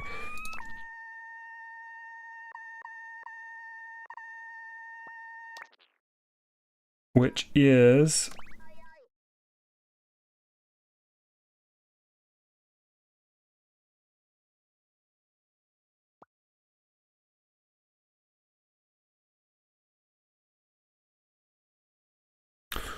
oh, how am I going to do this?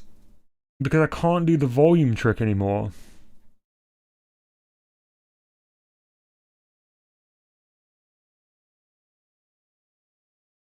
Okay, wait, hang on. Let me just break that first. And replace the play with that for now. And we're gonna map the same stuff in here. For lava, I said, right?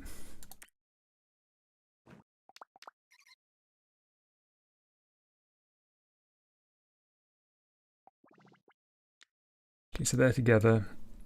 That's a separate thing.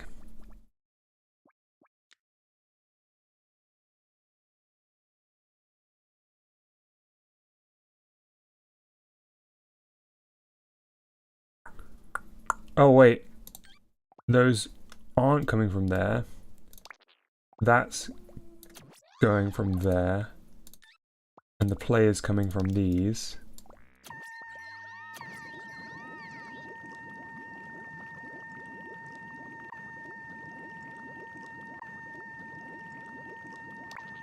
Oh, because the map goes from above 0.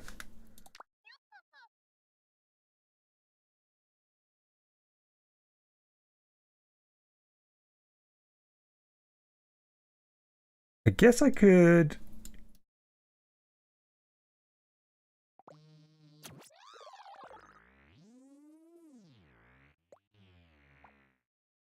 oh, I just need an and.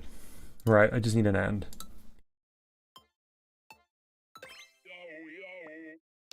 We need this and this. Oh, and this to be true. Because I'm thinking about making it only play in one space, right? So we need that and that to be true for it to count up. Okay. I haven't located it yet, but I think this should be right.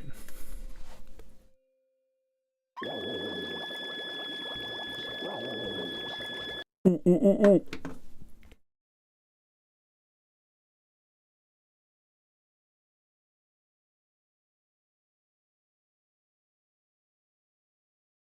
To the counter, no. To the play. Right. Right. So what would handle the counterpart?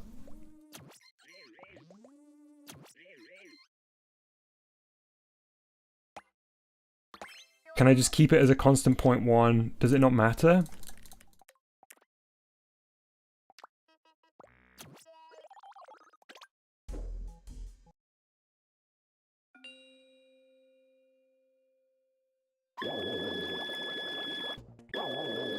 Volume's not behaving how I thought it would.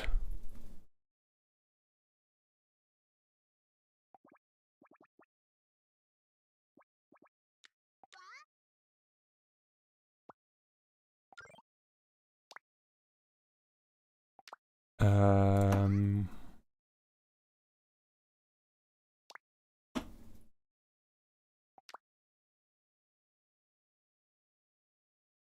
Oh!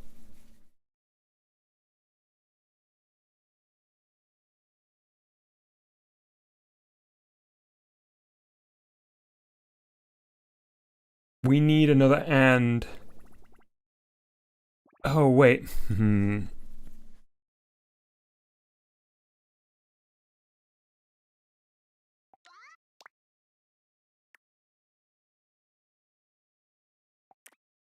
Right.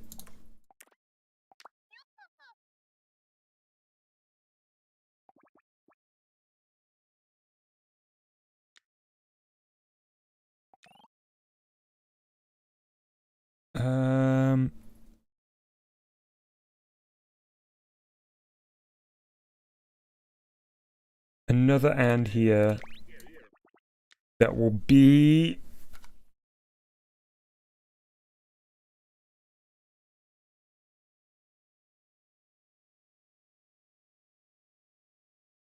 what Mr. Rose said. Make the counter...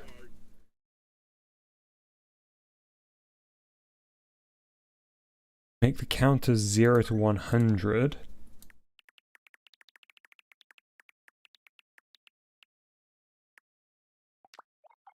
And then change the map input range from 0 to 100. Oops, sorry, input range.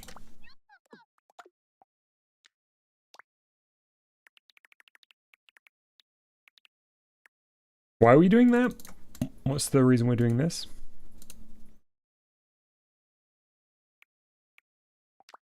Yes, sorry, lava and high C are the same sound, Bari.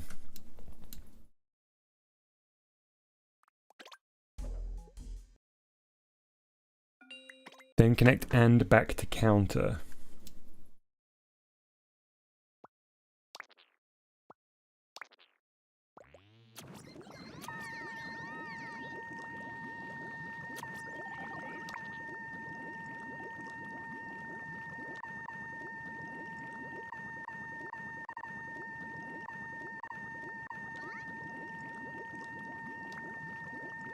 It's still going to output unless we make that 0.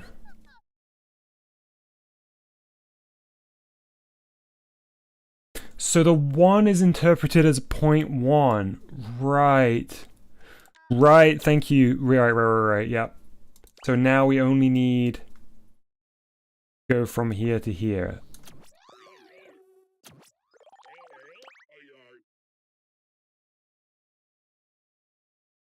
And then...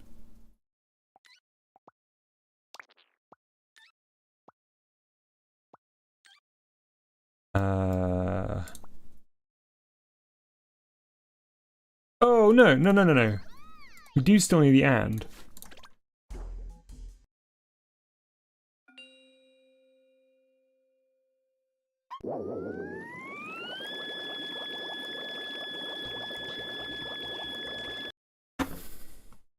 We need a not on here.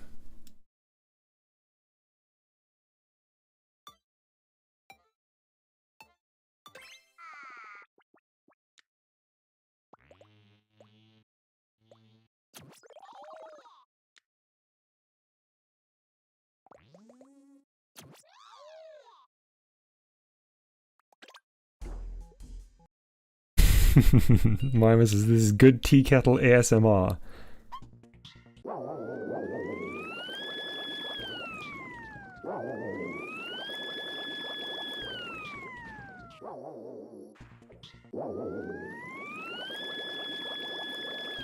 Okay, it's working. It definitely gets to too high a volume though. So we might need to map the volume separately.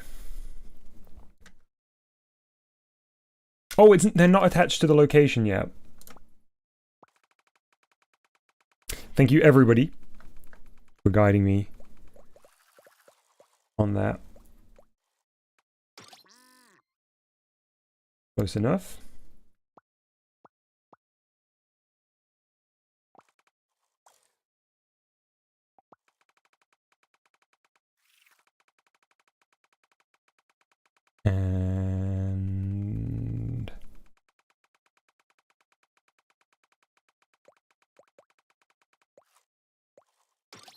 This fella here.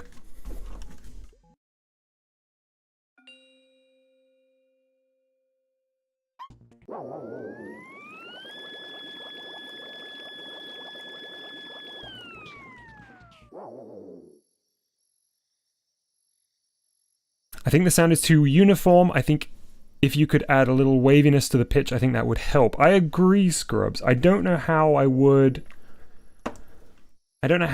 do that. Because if we're already controlling, we'd have to control the rate of the pitch, so we can add some kind of fluctuation to the rate of the rising pitch. Is that how we would achieve that?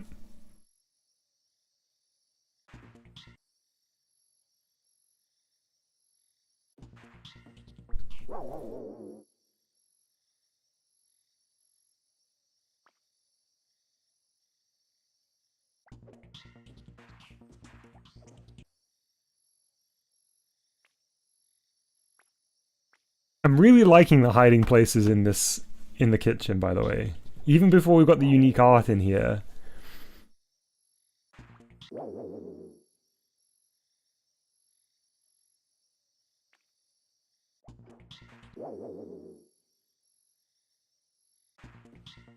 think you could just add some wobble to the already existing pitch.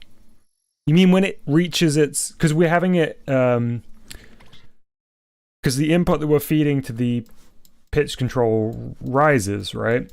So it goes from the lower pitch to the higher pitch over the length that it plays. So do you think just the pitch that it settles at we could oscillate slightly?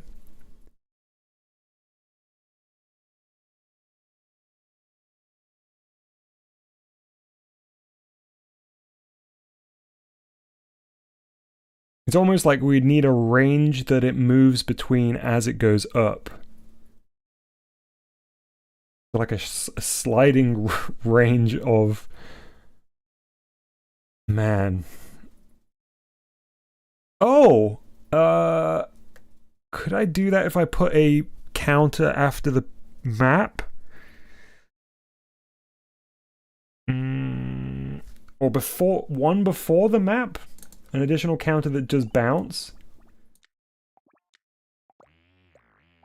I'm not going to take anything apart because I don't want to break this, but let me just... Oh, but we couldn't do...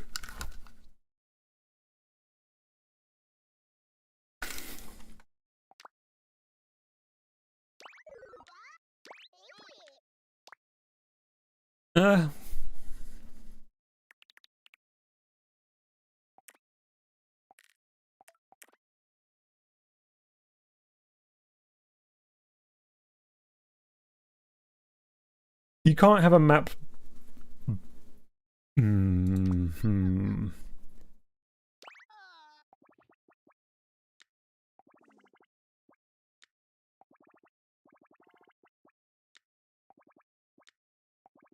don't know about that. I can't figure out how I do it. Because basically we would need like a bounce. But with a bounce we can't use integers on a counter. And you can't put them... Or there's not a bounce function within map, is there? Hey, Gumby! I'm going to put some music back on now we've finished with sounds briefly.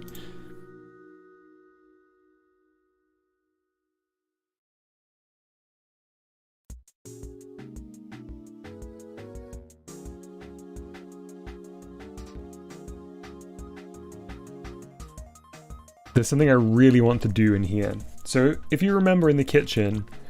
I added like the little bin flap, and then we decided it was too subtle. Oh, hang on, it's still mapped to the L, isn't it? See the little bin flap there?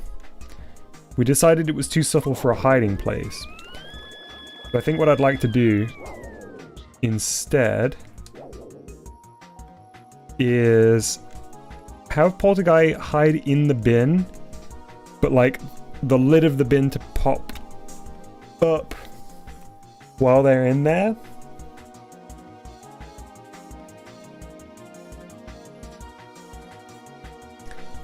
So I think I can just make that invisible. the current lid invisible once they are in there. Have a new lid slightly raised up that I texture so only half of it is visible. And then slap a Polter-Guy texture underneath that.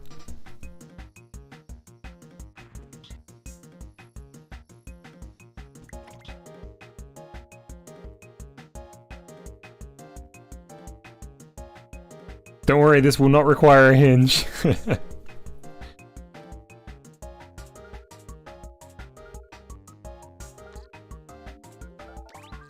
All I need is one of these guys. And some clever texture shenanigans. Oh, Gummy, thank you for the kind words on the textures.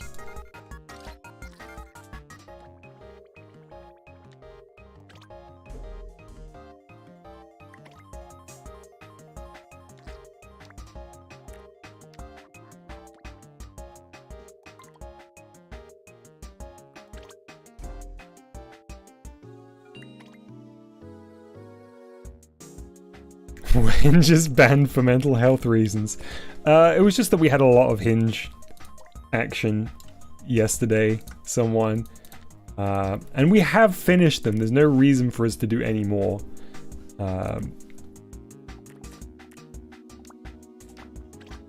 So just purely that. Oh, look at that first try. First try, chat. Hey, JD.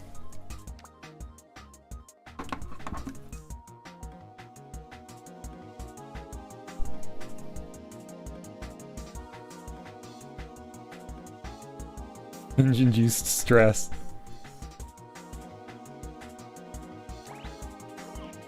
Okay, watch me absolutely speedrun this time then as well.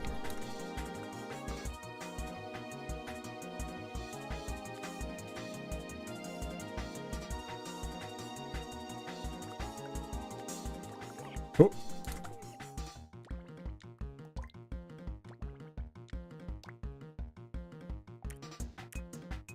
Are there any guides that have a diagonal line across them? Whoa, did you hear my stomach then?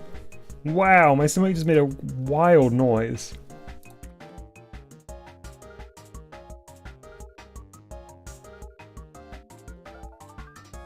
Wait, it says stream title was clickbait. How? We have not been doing any Hinge action.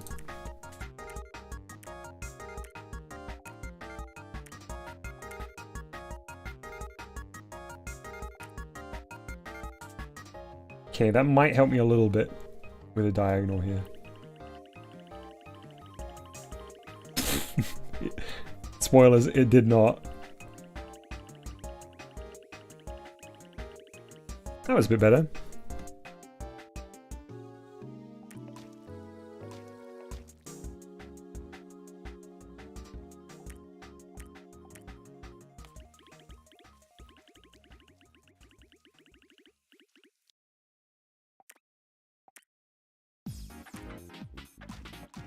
Alright, it doesn't have to be perfect. We can fix it later. I want to make sure I get it working in principle. So this one should be Z minus, I think. Z minus only.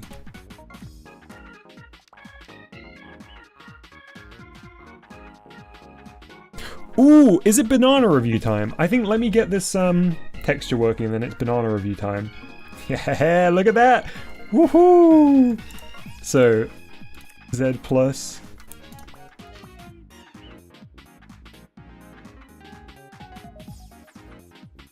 I have made myself... What? Oh no! Okay, yeah. Gonna need a unique texture on both sides.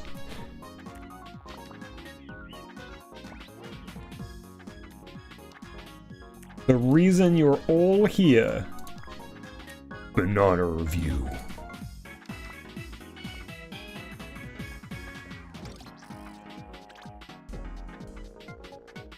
There we go.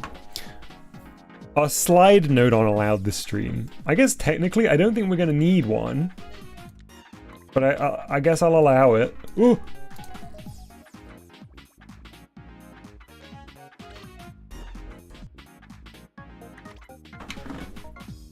Beautiful, perfect.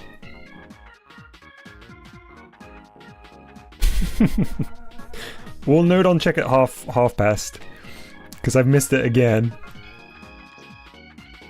It's me, the host of the Banana Report, Dom. Okay, hang on, give me a moment to get my webcam hooked up. Get a light on the scene as well. Oh, it's gonna be real dramatic banana review hours.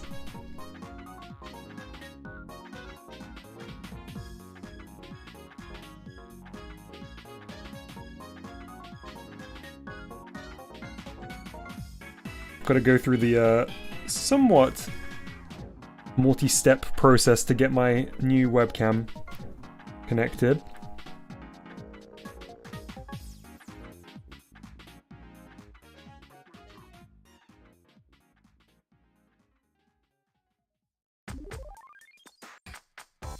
I wish I did have mustard here to confirm that it is a banana that I'm reviewing today, but okay. It's gonna work.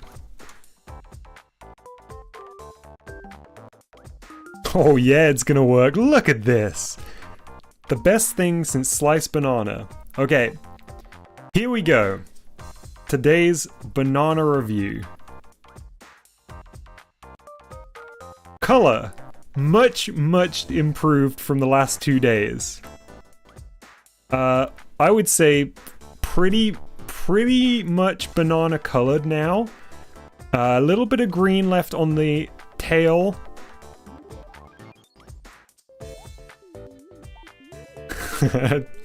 Foxy says, wow, can't believe Dom would do an unannounced product placement for AMD.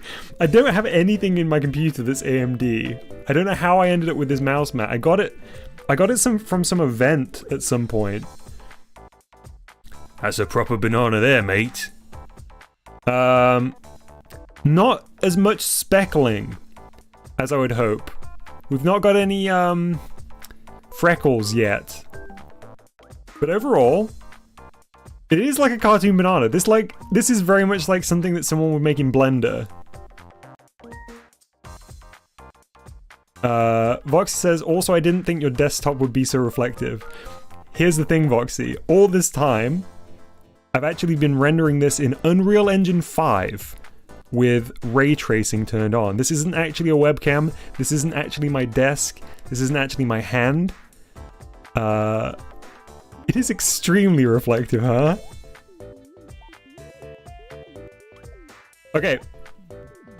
Now, the peeling is going to be somewhat difficult because I've got one hand on the webcam. Normally 2 hands are not required, but encouraged for banana peeling.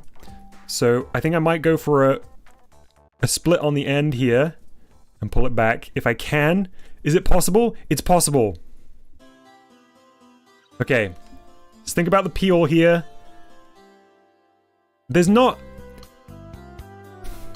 That wasn't an especially satisfying peel, but I'm going to give it bonus points because I'm doing it with one hand. So this would probably be a more pleasing banana experience if I had both hands available. I am now definitely getting banana juice on my desk. Give me 1 second.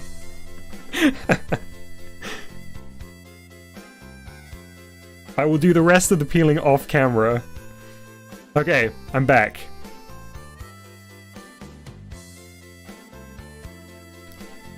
The banana is now mostly peeled. I'm gonna go in for the taste test. However, I don't like this part of the banana, so I'm gonna remove that before I bite into it. So give me a moment again.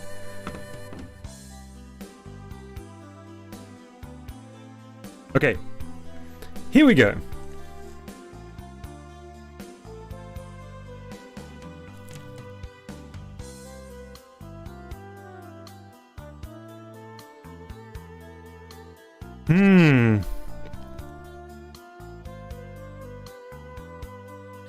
I took one bite. It is better. So my review of the first day was bad. I think my review of the second day was better. Today is not necessarily an improvement over yesterday, though. And the reason for that is because it seems to be ripening in a slightly inconsistent pattern currently. So you've got, like, uneven mouthfeel today. A little bit too much bite on the inside. A little bit too little bite on the outside. Hang on, I'm going back for another bite.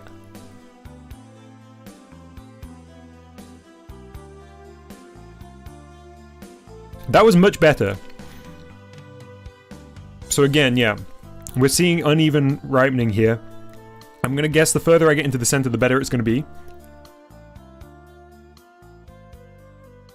Much improved.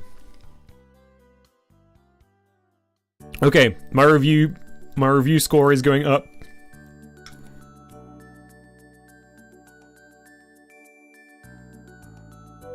A decent number of bites out of it too.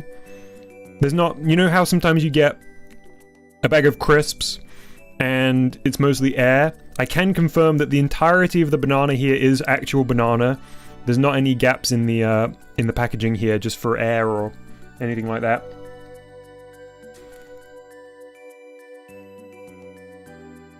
Final bite. And a bonus review. Does it make a good Mario Kart banana? No. But it could be a little friend. I can see potentially some eyes here. And some limbs. I just want to say, by the way, I would never put a banana on my desk. If I wasn't doing this. It's actually causing me upset. Oh no, look at the detritus here. Overall, I would say that was a passable banana. Much improved from the last 2 days of banana reviews. I need to find some tissue. Bear with me.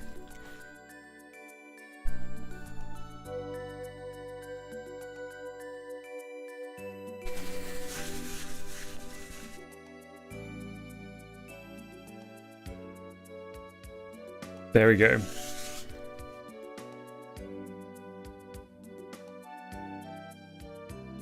Oh, it says your desk is causing me stress. Which part? The fact that I put a banana peel on it or something else? How reflective it is? Neither is ideal. That concludes today's banana review.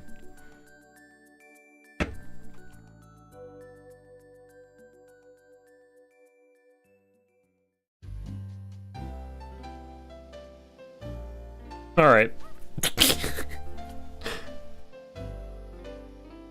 Voxy says I can't even tell what material it's supposed to be. I can take a moment to talk about my desk. I'm sure this will be riveting for everybody. We are coming up on Node on Check. We're about 10 minutes away. I can confirm. First of all, Art says, is your desk smooth? It looks either rough or dirty. It's not dirty. It is clean. But it looks rough because I made this desk.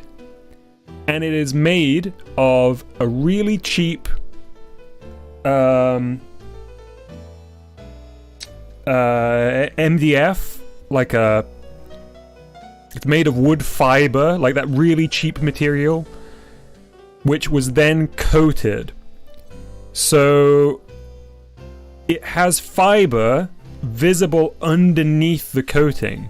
So if you remember when my desk broke because the leg got locked up and I could no longer raise it or lower it, I took that opportunity, I'm pretty sure I did say on stream, I took that opportunity to coat it finally, because it was meant to be coated a long time ago, and I never got round to it. Did you lacquer it? I suppose, in a way, I used a sealant. No splinters. Well, you wouldn't get splinters from this kind of material anyway, because it the closest thing I could describe it to is like cardboard pulp, even though it's made of wood. It's like wood and PVA, and it's really cheap, and it's not a very nice material, but it was the difference between me having a wood top and not. And you know, it's not a fancy hardwood desk, but it does the job.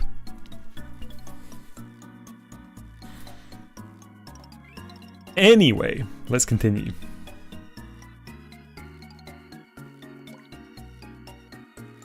I also have another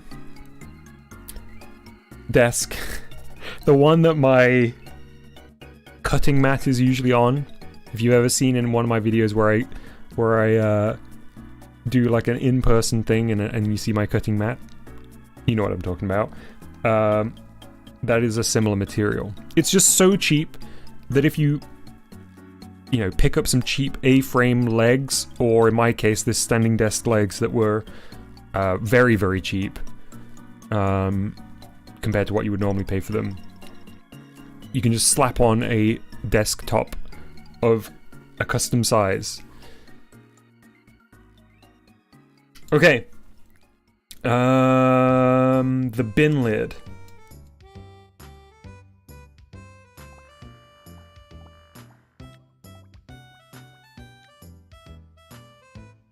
So I only want this stuff to appear after we've gone into the hide position.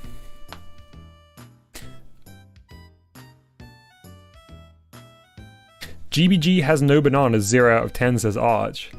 Well, that's what GBG's for. They don't call it Game Banana Garage for nothing. Make your own bananas in GBG. Make, then review your own bananas in GBG. Okay, we're gonna put this on a button press for now. Oh, I've got hiccups after my banana.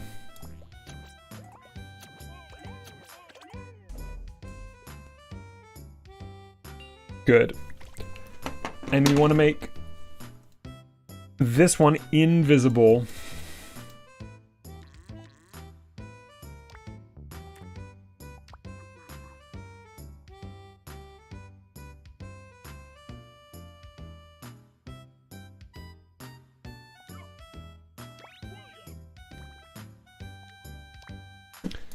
And we only want this on X minus.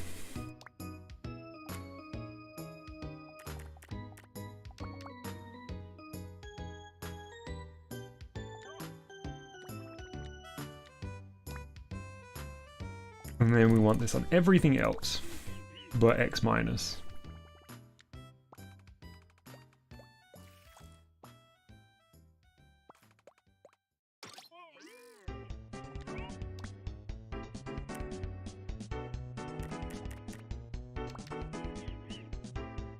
Whoa, that sounds cool. Voxy says, I hope one day I can get this cool looking desk I found. Most of it has a kind of raw oak finish, except for one small portion on the right that's colored like IKEA black-brown finish. It's a really cool two-tone look. I like that a lot. I can't really picture it, but it sounds cool. Dom Goes Bananas live. How many bananas are you allowed to eat a day before you become radioactive?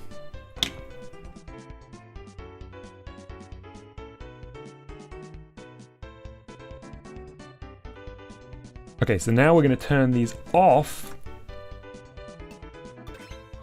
when the button is pressed. 14?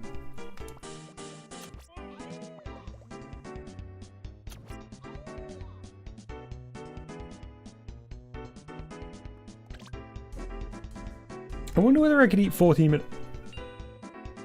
What? Excuse me, what? How did I break that so badly? What did I just do?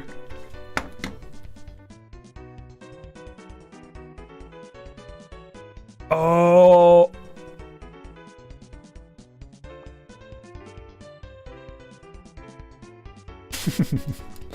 It's just dumb. You're not meant to eat a whole banana by yourself. Uh-oh.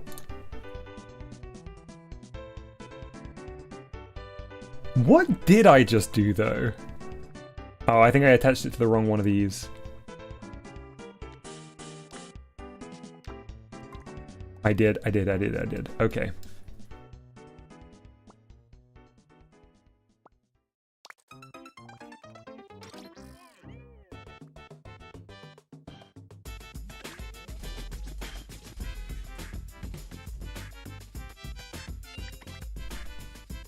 Oh, 400. All right, we should be fine then.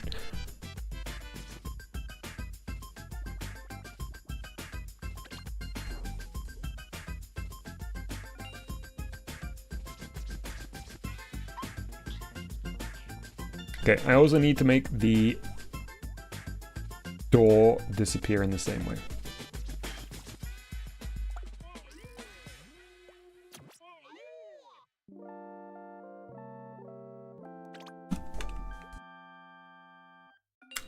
You know what? It's rare that I... Oh man, okay, hang on. I really, really love this song, but... Okay, so this is a song from Dojo the Giant, absolutely my favorite track from the whole game. Somebody who is not the owner of that track is filing copyright claims on it because they used a sample of it in their song and will like claim any song that, or any video that uses that song, even though it's not actually their version of the track. It's really sad, but I am gonna have to skip it. For all 50 pence of this video. Where is it? 135.44.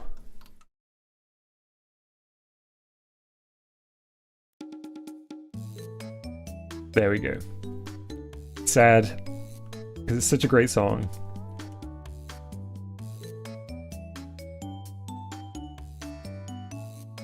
There has been a lot of copyright talk today.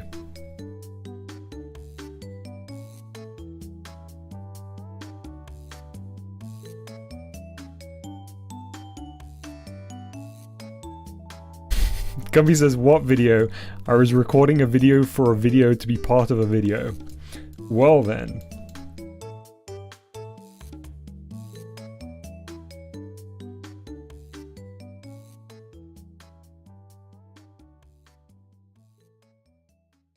What sprite should I reuse for now? Hello? Hello? Betty Butter bought some butter, but she said the butter if I put it in my butter. I guess I'll reuse this one for now.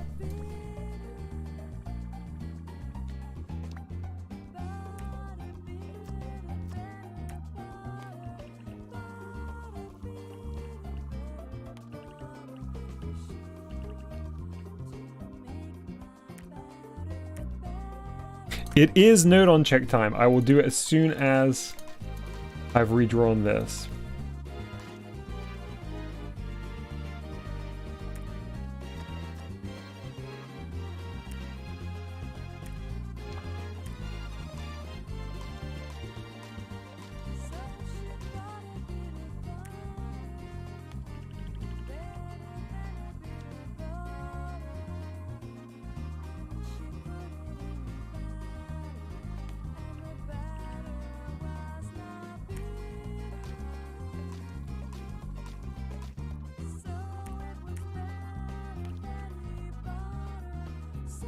What is this track? I'm gonna have to just see what this is. I don't recognize this at all, and I think they're singing about butter.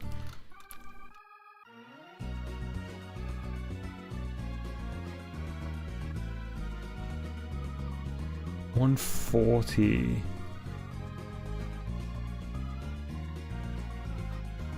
Practice English? There's a vocal theme for Practice English?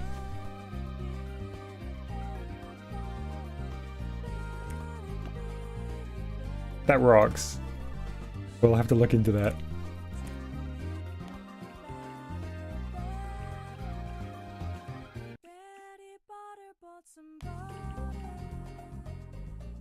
This is a goofy looking Polter-Guy. It's also the wrong color. Chalupa would be so upset if he was here. Wow, Arch! I mean, you're not wrong.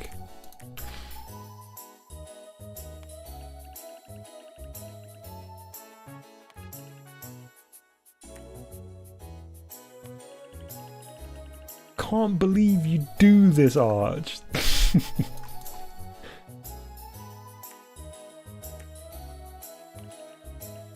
I love how inconsistent the cheek color is lately.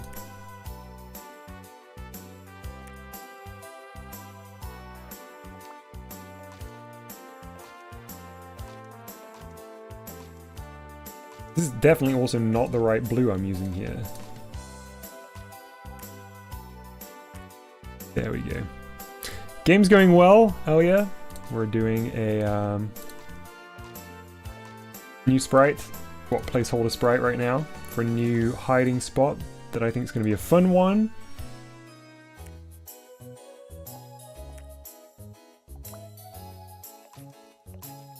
There we go.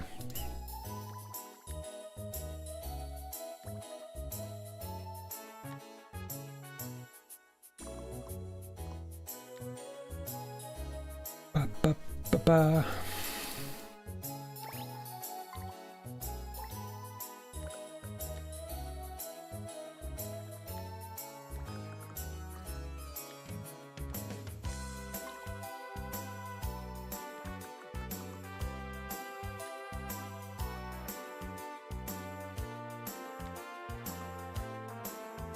Uh-oh.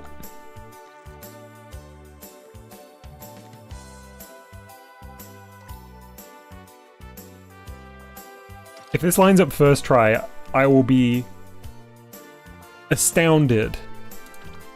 The chances are slim. Almost.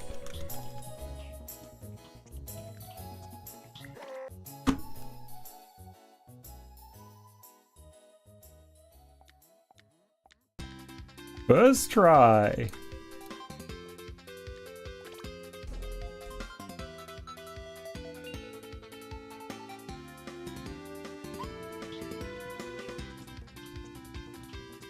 Okay, I do love that.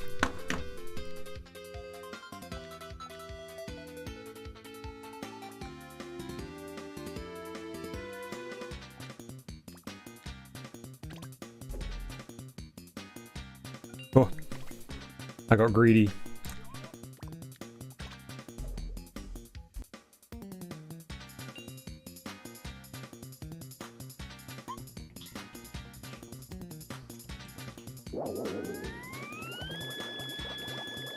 I do love how this is turning out. So happy. Okay, so I need to replace this whole thing with the spot, the logic for the spot that we're hiding in here.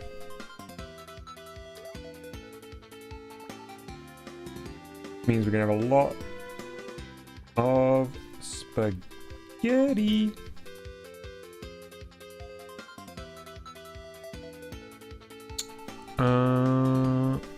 So it's not that one, and it's not that one. I think it's the end one, which I've moved intentionally. Oh no! Oh no!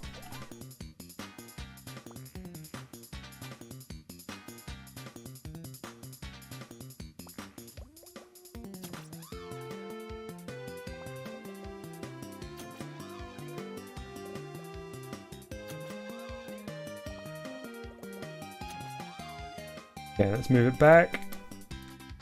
And then get rid of the R button here. That should be it. Oh, and also the knot. Okay.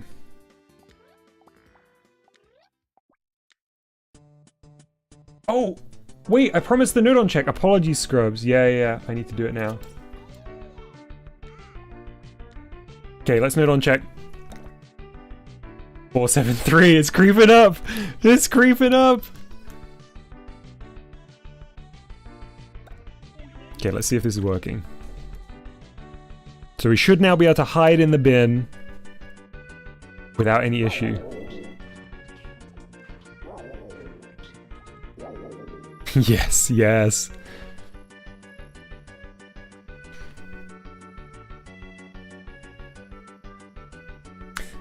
Arch, random question, but do you know where most DSA viewers came from? Didn't you once mention a Yogscast video in one of the episodes? Yeah, so I think the thing that you're referring to is perhaps one of the commentary videos me and Mustard released, in which I believe I brought up the fact that episode 3 or 4 blew up because I was making DSA videos right when like the alpha of StarMade came out, and then around like episode 2 or 3, Yogscast did a single or maybe a 2-part video where they played StarMade, and YouTube recommended episode 2 or 3 of Deep Space Adventures. So it brought in a huge amount of people all at once. It's like that one Yogscast video is to blame for like any of DSA having any views, really. And then that itself was kind of a struggle because we weren't expecting anyone to really watch it, and also the rate of production of getting those episodes out were not what people wanted. They wanted a new episode every day, and I couldn't match that. And then even worse than that, we couldn't even get, by a certain point, we couldn't even get one out like every couple of months. So people fell off it. DSA accidental smash hit, exactly. So many of the transition textures here are in the wrong place, but it doesn't matter because there's so much placeholder stuff in here. As long as they function correctly, that's all that matters.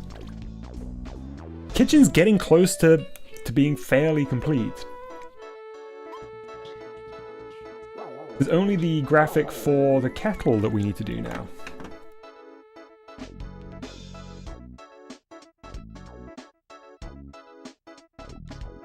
Which, first of all, needs to be turned around.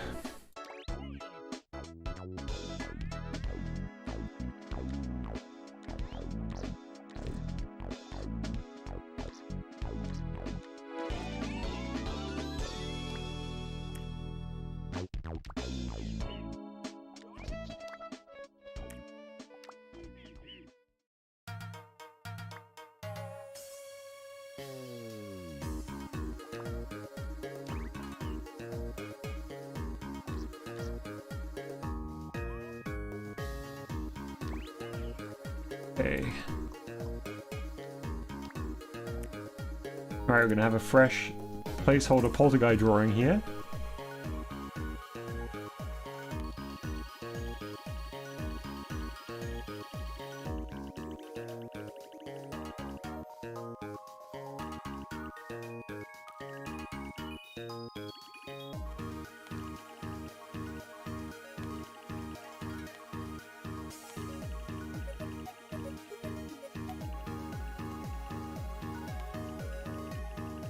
Looking like a calabash.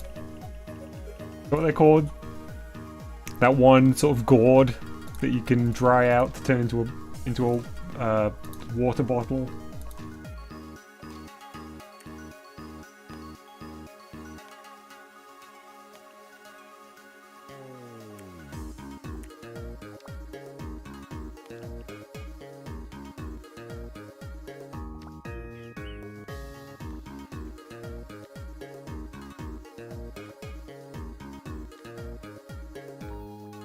I might want to animate this.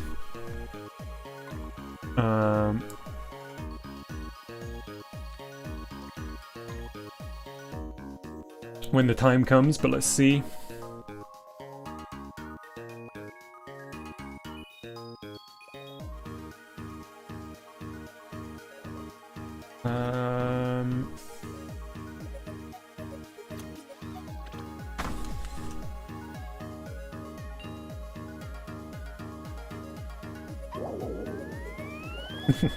I managed to line that up perfectly, but it is clipping into the cabinet above.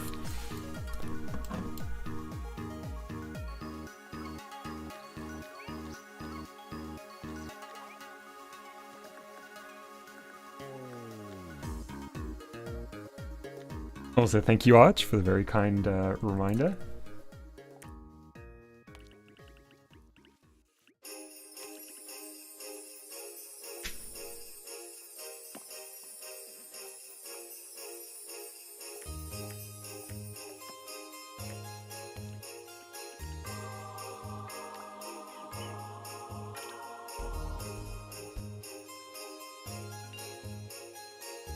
Okay, let's see whether the Steam... That's working. That's working. Was the GBG spike comparable to the StarMade one? No, Arch. It was... I literally went from... For that DSA spike, I literally went from 40 subscribers to over 8,000 subscribers in less than a week. Probably... it could even have been 48 hours. GBG was a fairly consistent increase. There was a bit of a spike on release day, but then beyond that, it was always a fairly, relatively linear gradient upward. What has really surprised me is by how many subscribers, new subscribers, GBG streams and videos still bring in, despite the fact that, understandably, view counts for new GBG stuff. So, like, if I put out a tutorial today, it wouldn't get as many views as a GBG tutorial would have gotten last year. However, those videos do still bring in a surprising number of subscribers. Meaning there are people outside of our immediate community who are still really interested in GBG but don't engage in other ways. Like, they don't come into the live chats and they don't chat, they don't join the Discord, but they still are seeking out GBG stuff, which I think is quite interesting. Because I think often we think we are the entirety of GBG, but I guess a little bit back when we were talking about the different ways we interact with GBG and how we're kind of an edge case, really, in the things that we try and get GBG to do, that is absolutely true when it comes to the GBG community at large as well. There's a lot of people, I would imagine, who are younger and are maybe just on YouTube watching videos. They don't have accounts where they can comment or whatever. And they're just looking for a reference for how to build something. Nice. Chat, I'm very pleased with how much progress I've made so far. I'm not wrapping up, but so far on the kitchen. All the hiding spots now work, even though it's all placeholder art.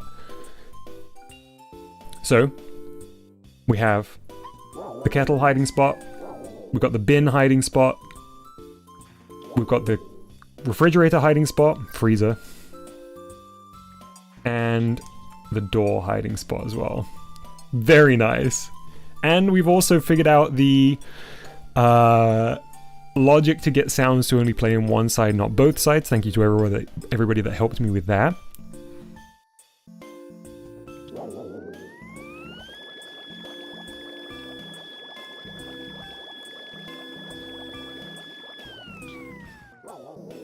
Dark alternate timeline where Dom became a Minecraft YouTuber. I couldn't. I like Minecraft a lot, but I don't think I'd enjoy doing too much about it on YouTube.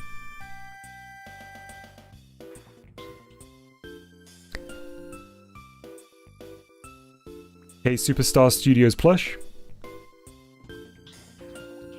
Rad. Okay. Is it time for me to try and rework the... Oh man! Oh my goodness, I forgot something that I wanted to do! I had what I thought was a genius idea for the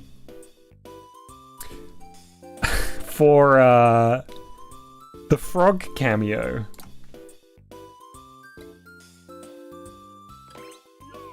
I'm just gonna draw the placeholder here, so I don't forget. I wonder what Polter-Guy would look like when he isn't placeholder. Honestly, Polter-Guy wouldn't change too much. Polter-Guy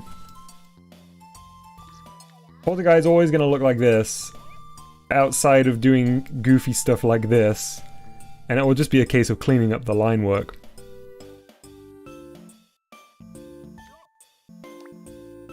Oh look, I've even got greens here already. Okay, so here's my idea for... Here's my idea for the frog cameo.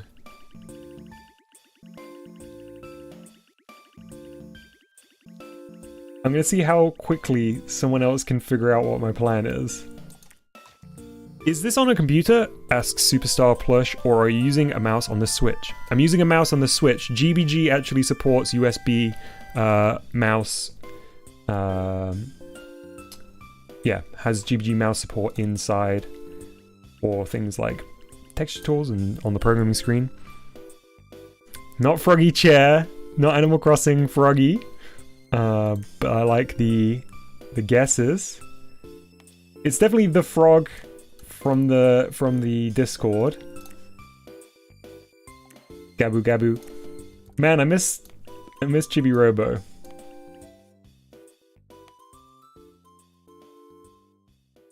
Not a salt shaker, I like that idea. I think the next thing that I add is going to give it away. Potentially. Not a mask.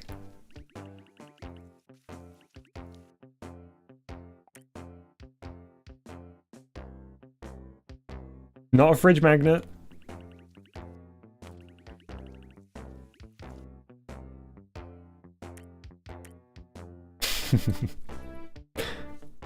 When's Chibi Tuesday coming back? ASAP.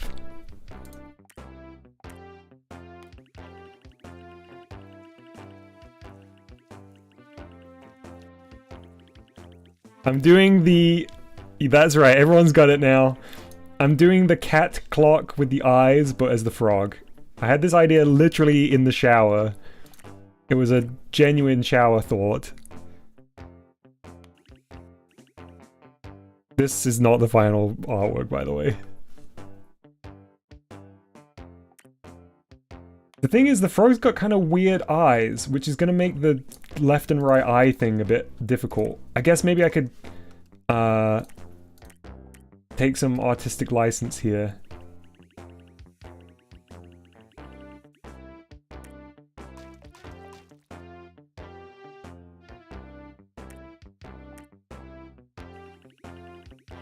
What a sinister clock.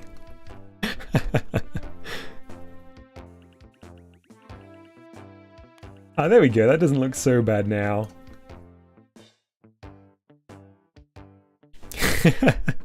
Hey, Ayo. Ayo says, I just got in and Dom is talking about thinking about the frog while taking a shower. Oh, what a tune! Of course I'm gonna animate it, Voxy. How could I not?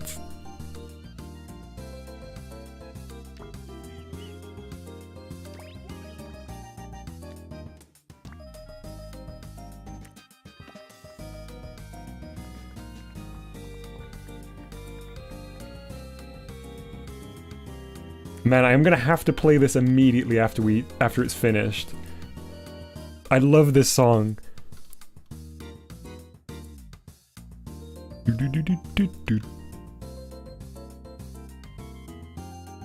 Where is it? There it is. Okay, we'll put it back on in a sec.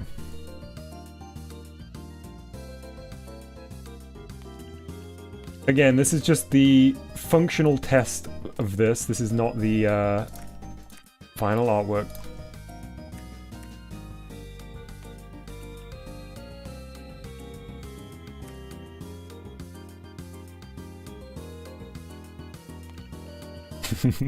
Inky says, I am obsessed with rhythm heaven more than I am with pasta. I don't know why I love that equivalency so much. Oh, look! They're best friends!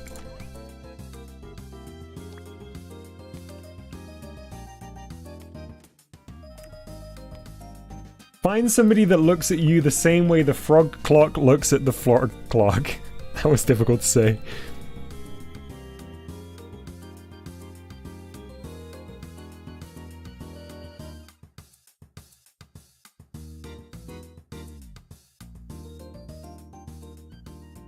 Needs an in-between where it's straight on and the pendulum is vertical. It's going to have to, isn't it? Flog clock. Oh my god. I need to be careful.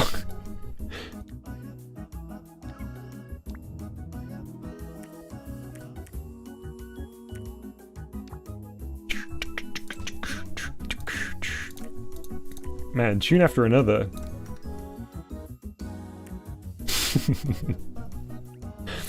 I think I'm just about got away with it, Moxie. They do look like they're gonna cause mischief, Mima.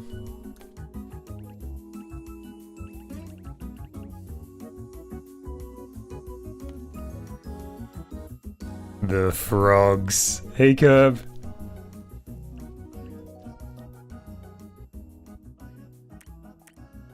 I'm so happy I settled on this idea for the frog Easter egg.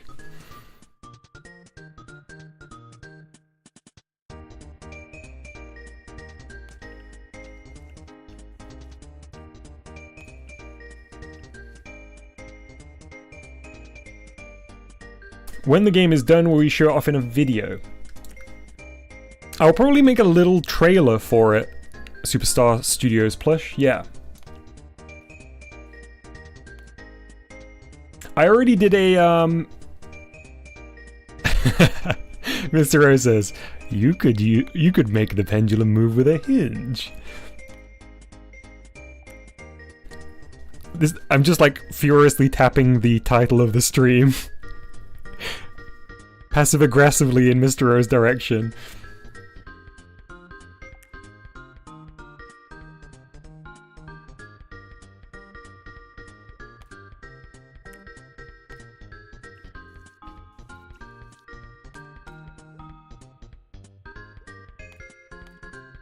Top 10 games about cleaning. I feel like there genuinely is kind of quite a lot of games about cleaning.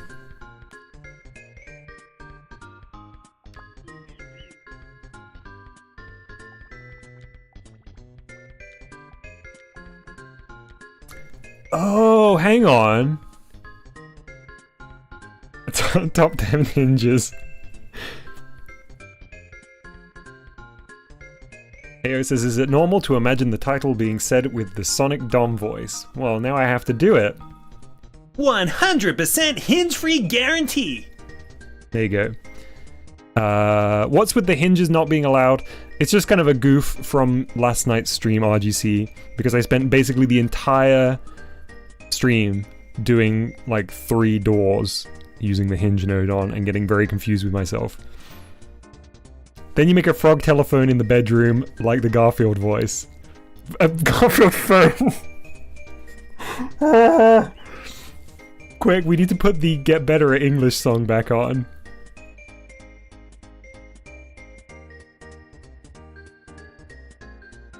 Oh, hey John, it's me, Garfield phone. I need to look at a YouTube video of the cat clock, because I want to know whether the pendulum swings in the opposing direction to the eyes. I kind of feel like it does. Cat, clock, moving eyes. I'm going to turn the sound off. Oh, this is an official video. I'm just watching for myself here. I know you can't see it on stream. Oh! It's the same direction! So I'm wrong. Okay. Now we know. Buy a bit of better butter. That one's not a hard one for me.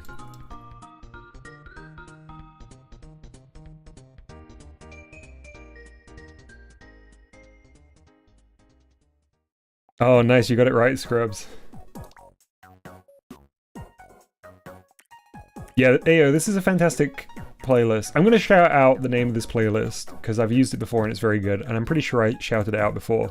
It's like a 3.5-hour long playlist called No Thoughts, Head Empty, Nintendo Music, Niche and Obscure Edition. And it's by Hertz's Cabana. I mean, it's got like 120,000 views, so people know it exists. They've got like a whole raft of these, but this one's my favorite because it's like not got the Mario music in it, basically. Which, I have nothing against the Mario music, but I do like my weird Nintendo.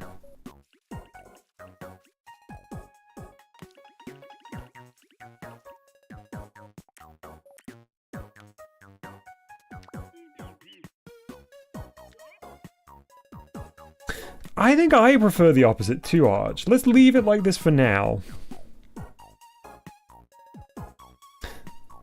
That's specifically a Scottish accent, I think, Ayo. I've heard this before. I've seen the Limmy clip,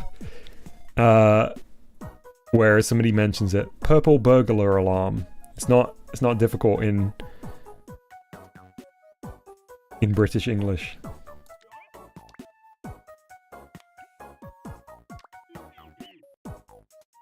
Voxy says the Limmy clip is very funny. Basically every Limmy clip is very funny.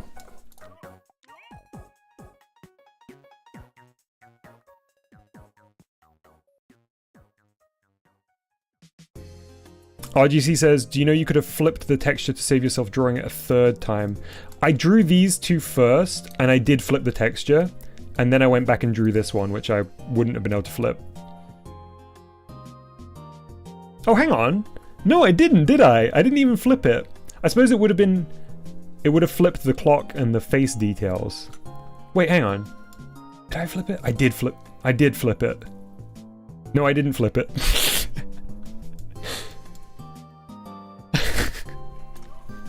What is going on? Okay, let's get a box, an object.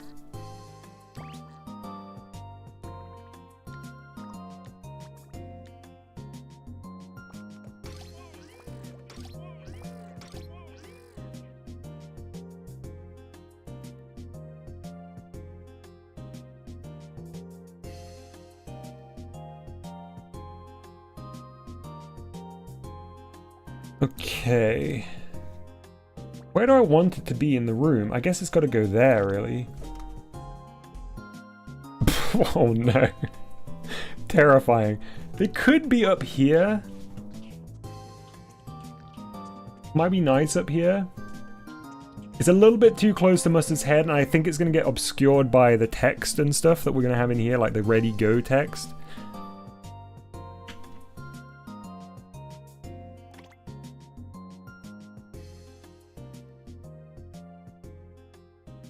Round and round the rugged rock, the ragged rascal ran. Again, not a tough one for me.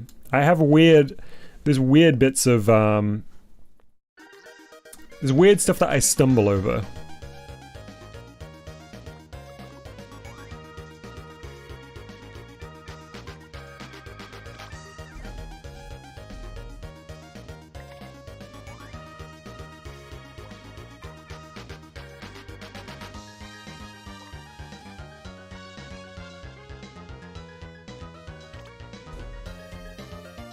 Like reading comprehension, exactly, Elise.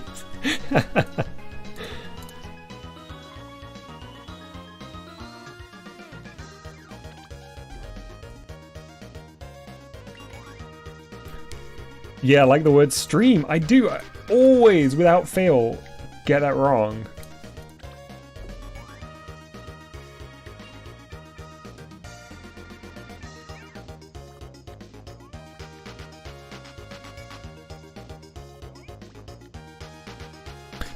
Scrubs, I've had it before when I'm on mobile, it doesn't show that my ads are working, but they actually are. Oh, but I just noticed...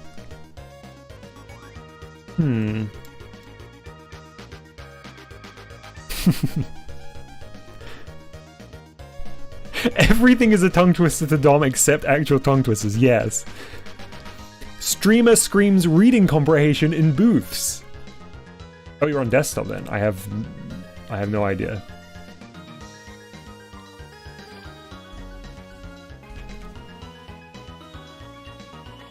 That's nice. I think everything needs to be scaled ever so slightly down.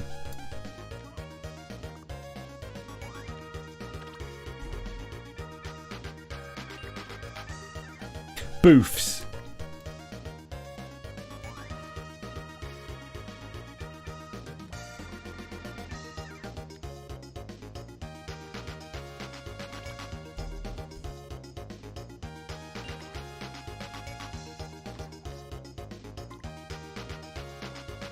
Oops. I've had a lot of fun with today's development already. I think I only want Z minus to be textured here.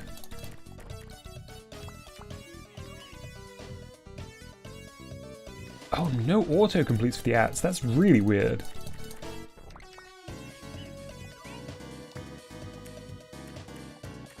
What is this? This is a tune. 213. Oh, it's from Wave Race 64. Nice. It's Twilight City from Wave Race 64.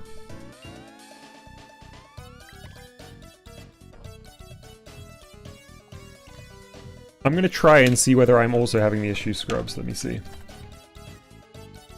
No, autocomplete's working for me.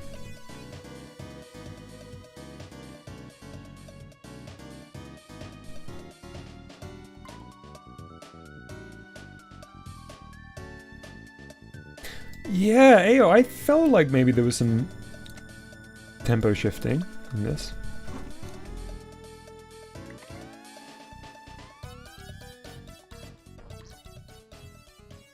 Oh, there we go.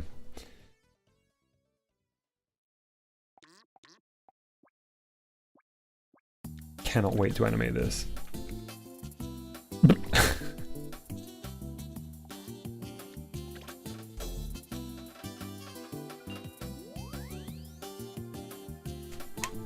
You know what I might even do? I might rotate it slightly, just for the sake of our perspective weirdness.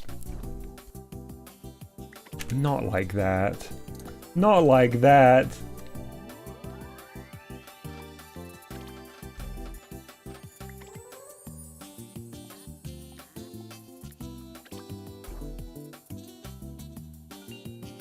There we go.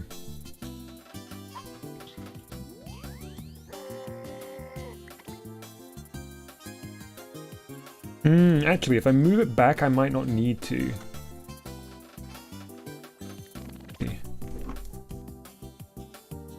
Yeah, that's more natural a spot, I think. And I no longer need to tilt it.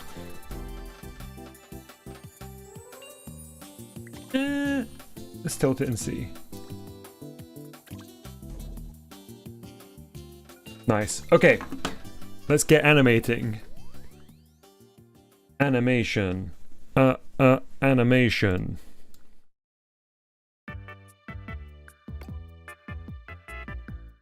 I guess I'll use a... oh, excuse me, big yawn. Guess I'll use this.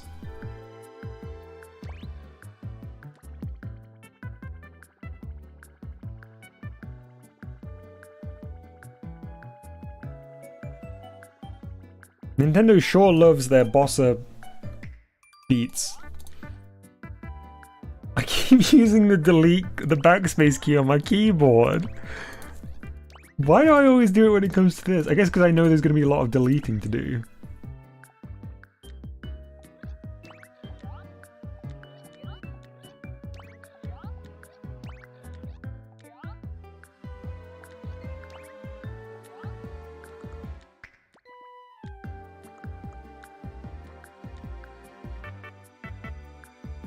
Burp, burp, burp, burp.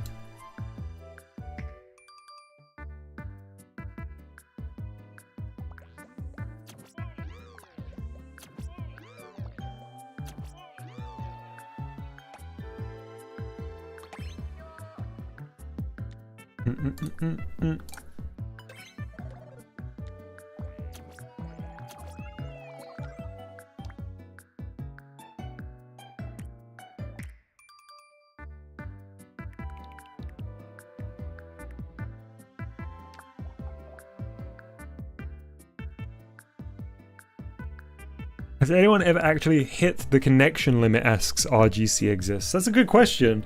Other than intentionally, I can't imagine so.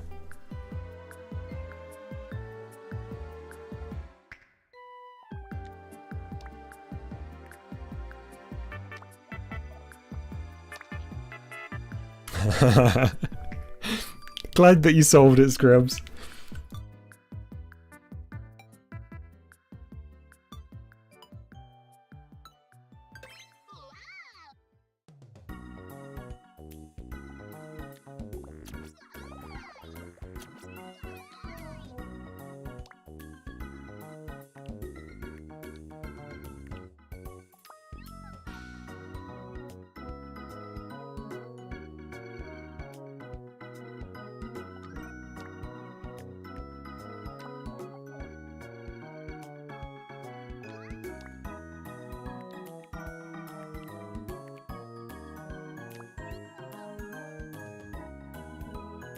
What am I doing wrong here? Keep the counter itself at 0 to 2, but remap it to 0 to 1. Because the marker only accepts values between 0 to 1. Right, there we go. It's gonna happen so fast. I know this is not good, I just want to see it.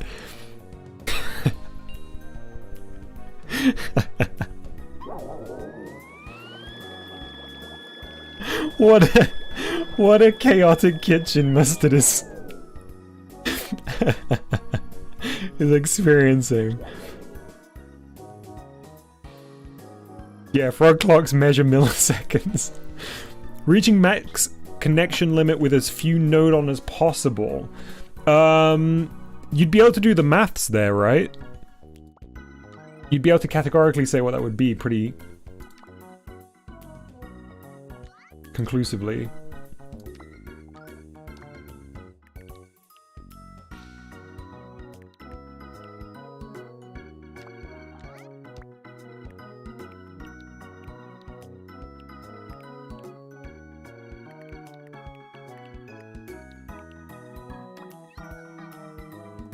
Whoa, look at that beautiful little ping pong ball in there.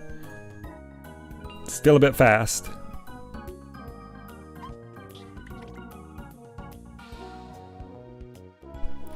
Man, it is very satisfying to watch that bounce.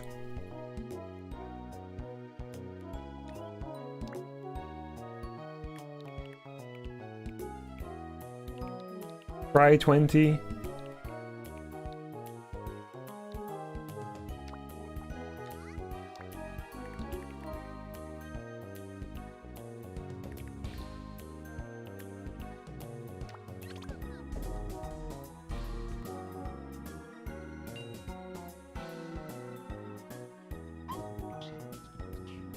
Might still be a little too fast.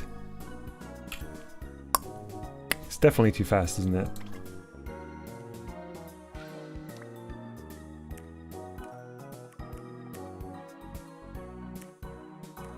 Oops.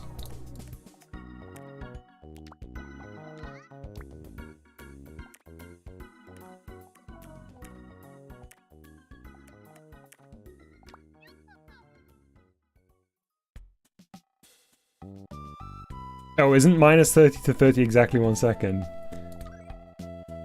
Ask Scrubs. I don't know. That would make sense, I guess.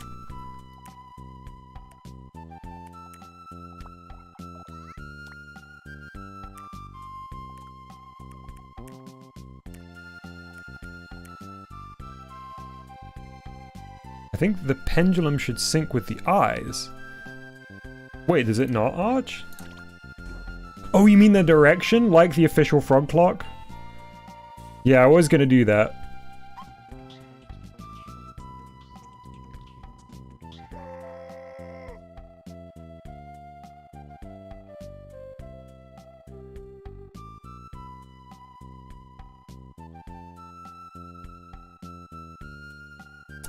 Because of the bounce, it's going to spend twice as much time in the left-right states as it does in the middle state. It's fine. It's only kind of an intermediary.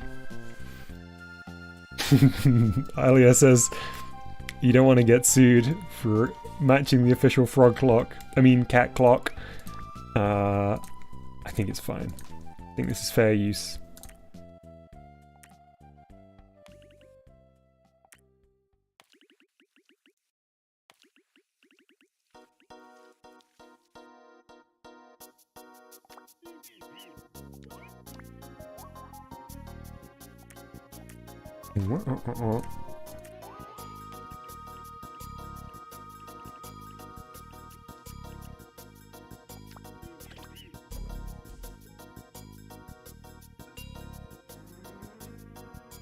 Very nice.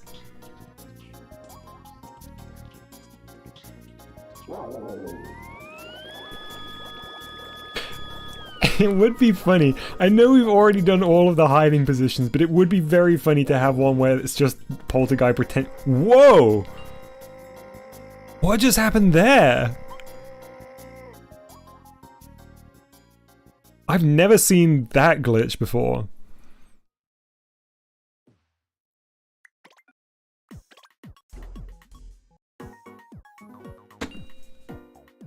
I might have to go back and check the VOD at some point. See what just occurred. I think I got caught at the exact second that must have turned, but that shouldn't have made the camera freak out like that.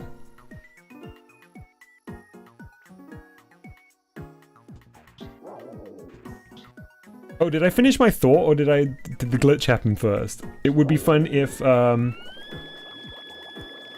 volume's definitely too high on that still. It'd be fun if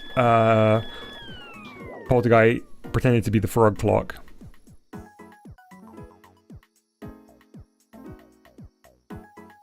Oh, I've just had a thought with the door, the freezer door.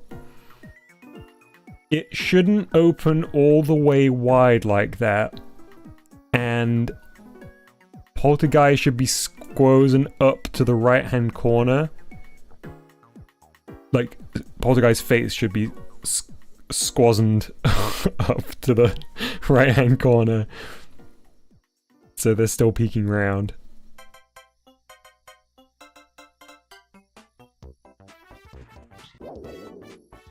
Squazened, that's the official word for it.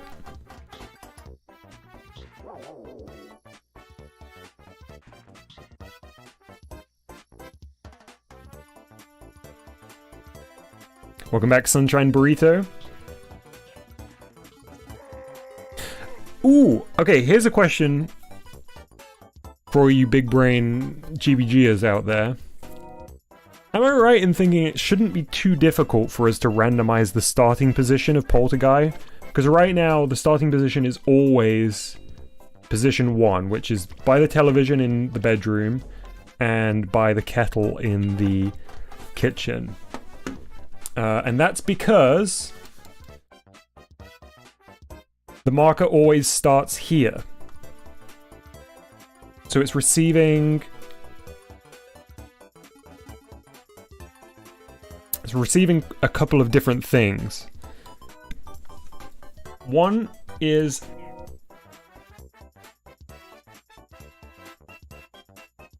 This one is just the game over condition, I believe. So that changes... That locks it in place, I guess? Where is it? Here. So it just sends...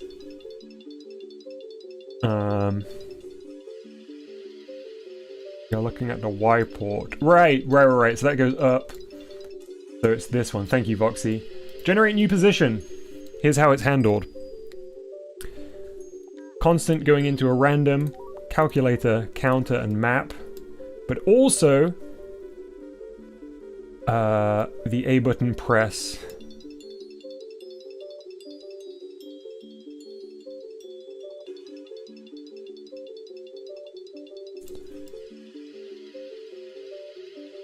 Why does it always start there?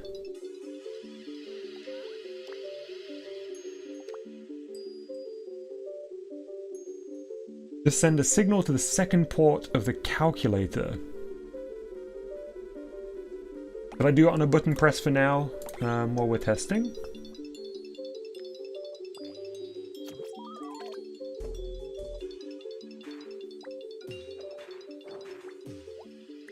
Right, so that just needs to be a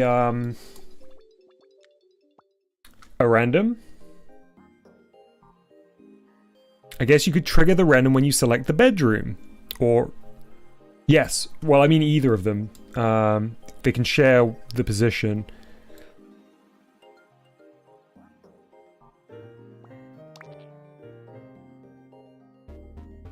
The random is already there. But this is handling the random for when we move around, though. Aren't things going to get wonky if we start adding values to this? I mean, maybe I'm overthinking it. But this is to make sure that there's no repeats and each placement is random. It doesn't go in like a cycle. This was directed at Voxy, by the way, not Mr. O.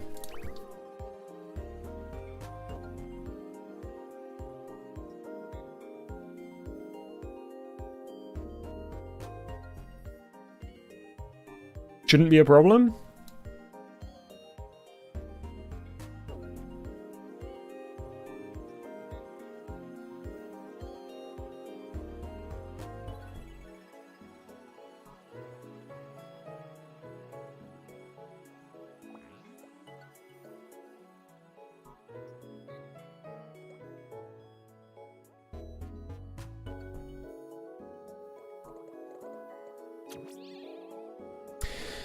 Here's how it works. The multiply only lets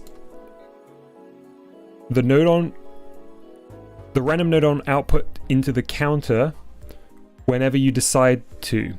You just need to send a signal for one frame into the multiply node on, and it will pick a random position. No, not there. The second port on the multiplier.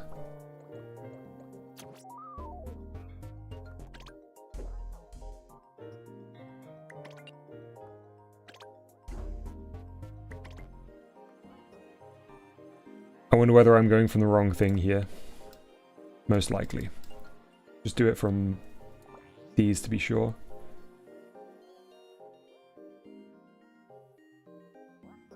Just do the bedroom for now, to make sure it's working as it should. Looking promising. Don't do that. Wait, so what am I doing wrong? I thought it was just the location that I connected was incorrect.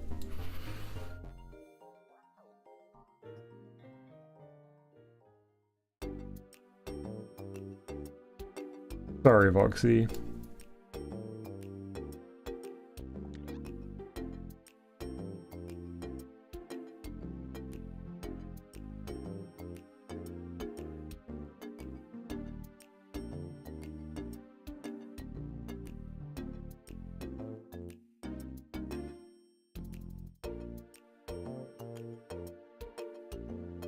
The sea wormhole is what starts the game. Yeah, I guess so.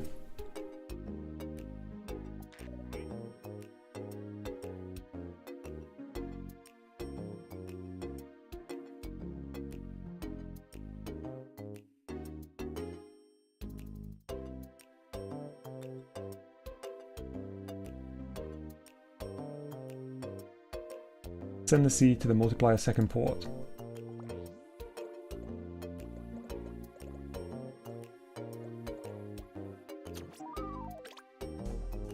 Oh, trigger from 0 first. Okay.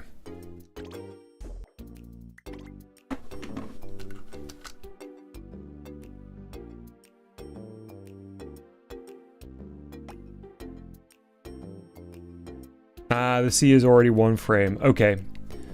Gotcha. Nice, okay. Thank you, Mr. O and Voxy. Much appreciated. Beautiful. We're inching ever closer to this silly game being finished.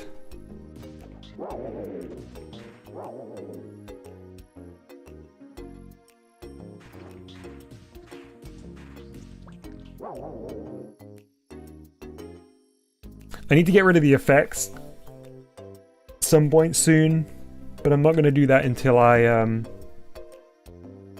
add new ones, I guess. Or I'm ready to add new ones. The little... Fishy Film says, man, I wonder if it's spring 2022 yet.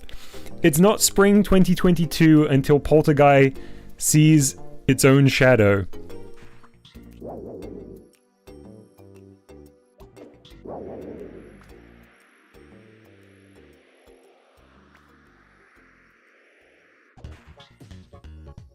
I feel, yeah, it says Barbican hype. I feel kind of bad for Polter-Guy, because I really love Polter-Guy. And I do feel like, inadvertently, it has become like, the obstacle between me and Barbican.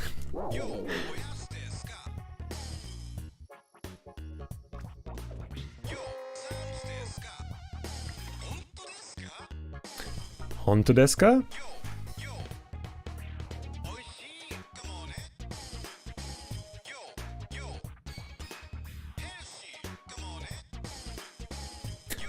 Yeah, it's Red Ghost AO. An Easter egg based off of a design my little nephew drew last Halloween.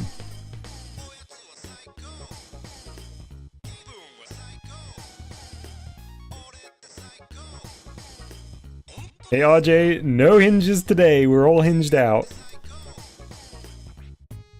I've just remembered what else I need to do. I need to add the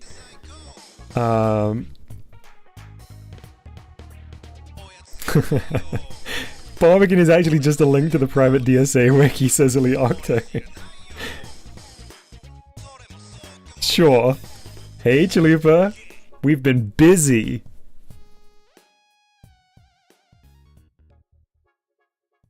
So would we have a new design this Halloween from your nephew? Good question, Mr. O. I don't know whether my nephew has drawn any decorations yet this Halloween. But I could certainly put a little randomizer up here and have it pick between Red Ghost and a new design.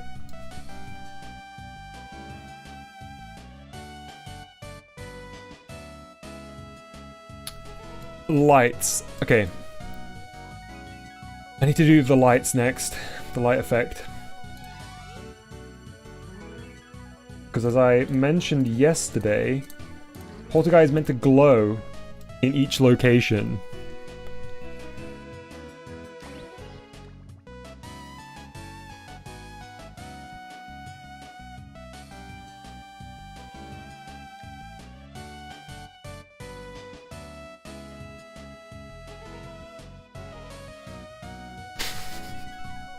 Is anybody else? I do feel like my programming screen is uniquely messy. I don't feel like anyone else is ever quite at this extreme spaghetti so quickly. Maybe I'm just self-conscious about it, but I feel like... Be honest, chat. Is mine more spaghetti than most people?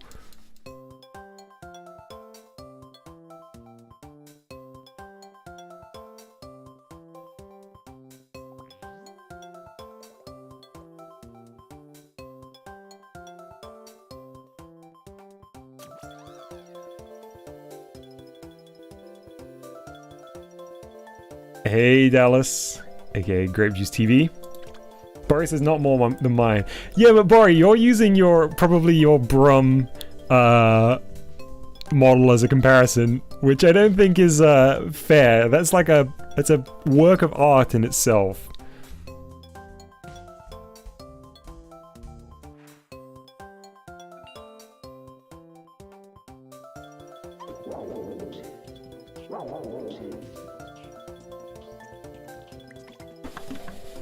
Okay, I really need to get the placement right here.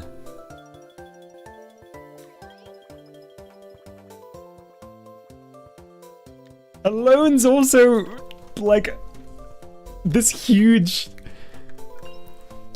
amazing thing.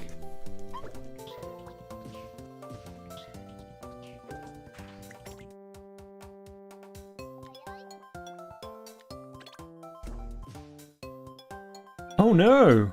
It's too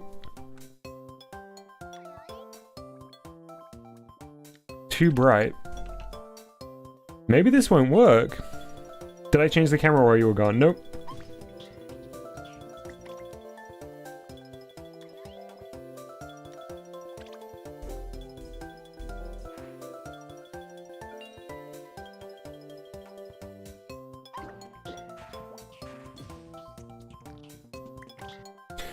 Ooh, am I gonna have to return to the darker blue now?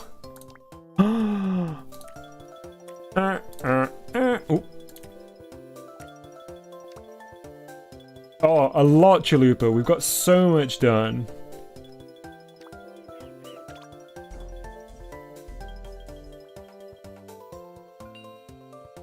Yeah, true, Voxy. Unless you dedicate half your node onto...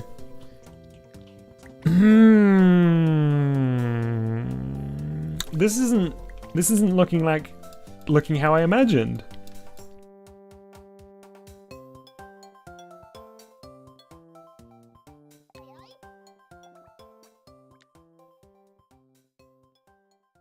If I move it any more this way, it's not going to illuminate him anymore, is it?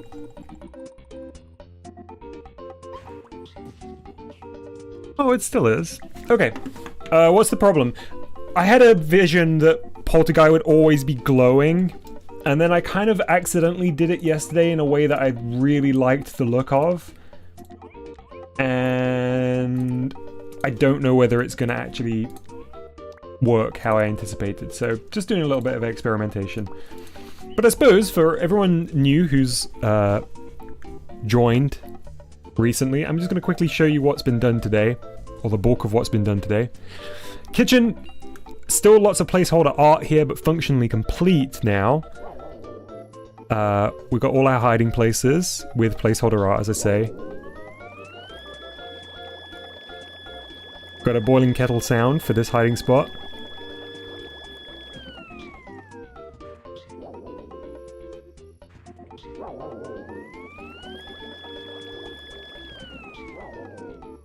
I need to fix the volume on the kettle. It gets too loud.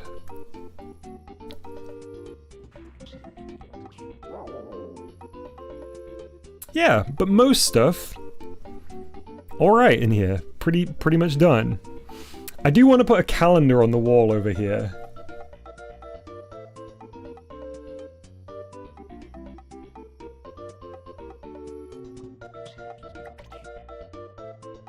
There's been some other stuff behind the scenes too. Oh, right, yeah, I'm going to check whether the light's working as I wanted.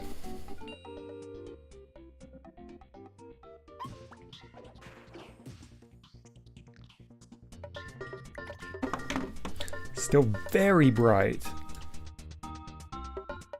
I thought the light would only illuminate what it's physically touching in the programming screen, but that's not true.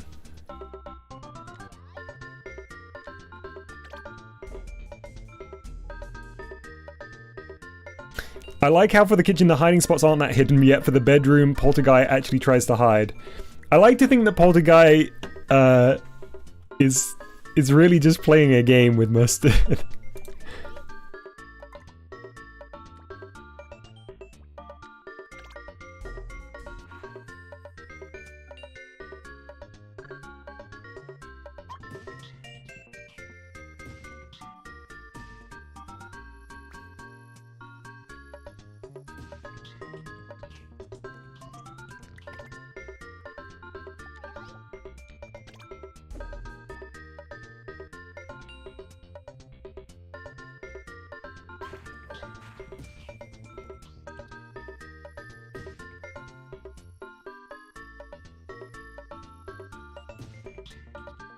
What do you think, chat? Yay or nay on the light when Polter-Guy's just doing his thing?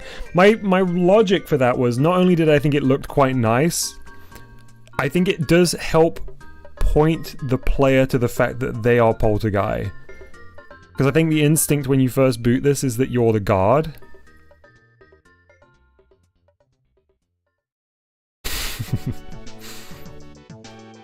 Seeing a couple of yays, seeing a nay from Arch.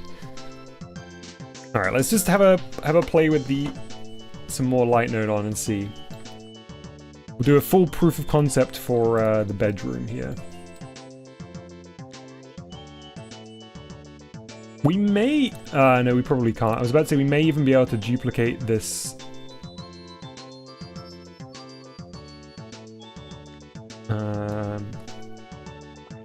light node on, but we won't.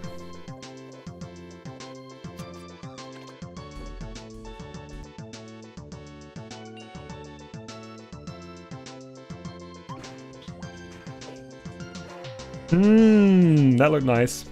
Backup time. I don't think it's enough of a change, Bori, because I'm not moving stuff around.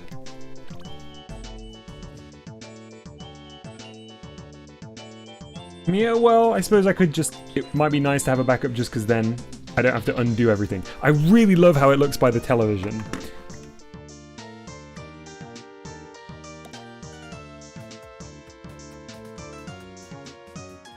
Sorry for the double songs here. Hang on. Okay, there we go. So first of all, this needs to be... 4 anyway. And let's make a copy of this.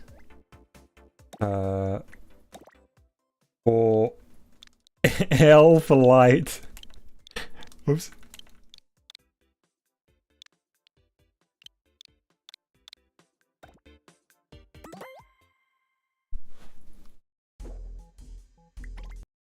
Yeah, Chilipa, something on the title screen would be a nice little prompt.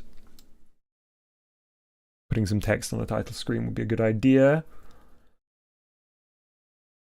Oh no! Chat, how many effect node on can you have?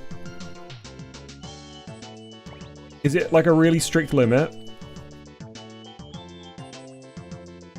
I genuinely can't remember. No limit. Oh!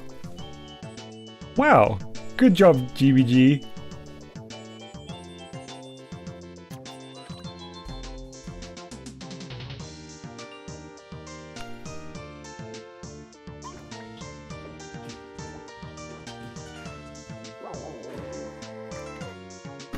Okay, that one needs to be lowered into the ground a bit.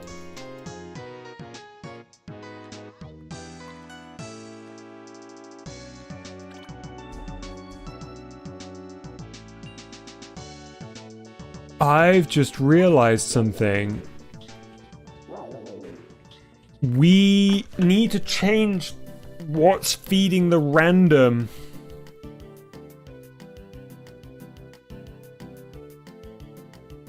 We need to change what's feeding the random, because right now it's the game start condition.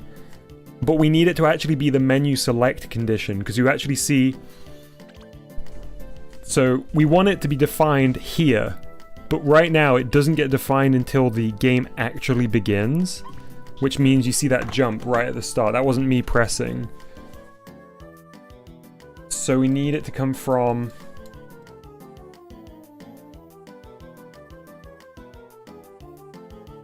this. We need it to come from the thing we need it to come from an S.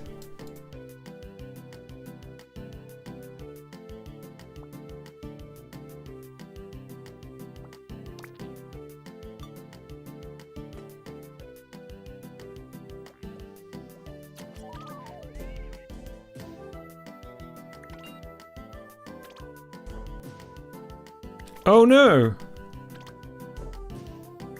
Do I need to do a trigger from 0 first?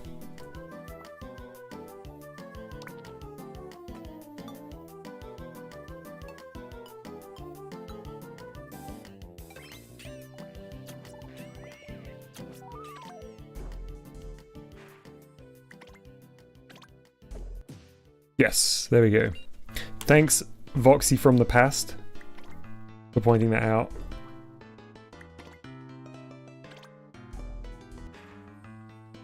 I don't like the fact that so much of the floor is being illuminated.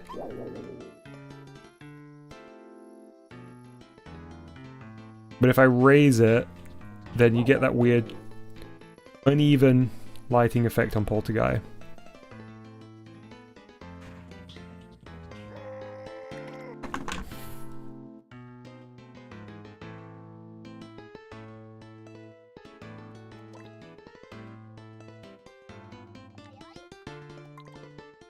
Maybe I could make it smaller. Will that help?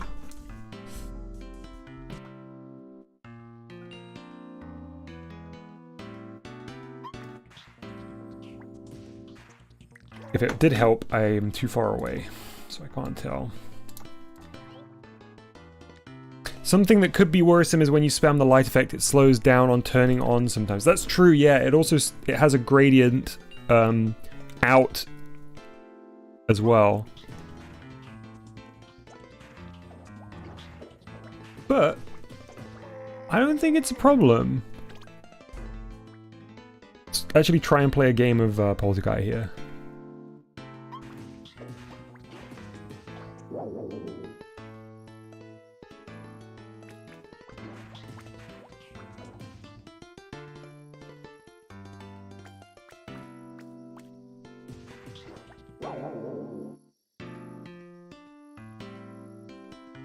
I think it's working okay. That one is too harsh.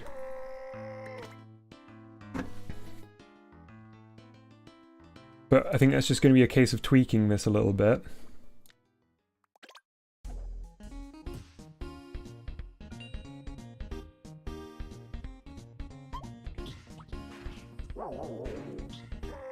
Oh, it was slow there. It did lag there.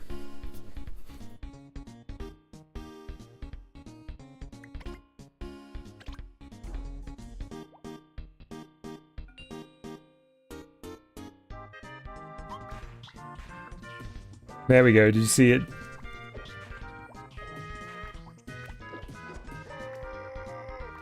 It's definitely slow from some directions.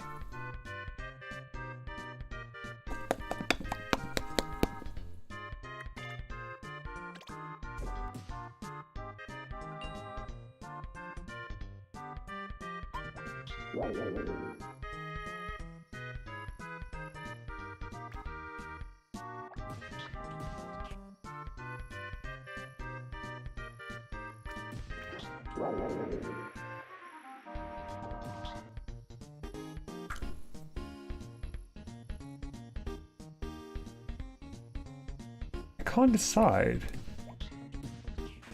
I think I like it. I think I like it.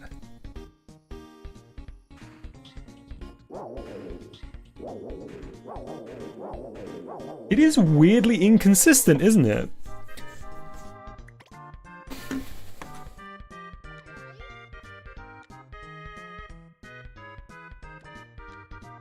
Not gonna lie, I'd love to make short little videos, this is Chalupa speaking, that aren't specifically tutorials, but just a quick 5-minute, hey, let's make something quirky in GBG. That'd be wonderful, Chalupa.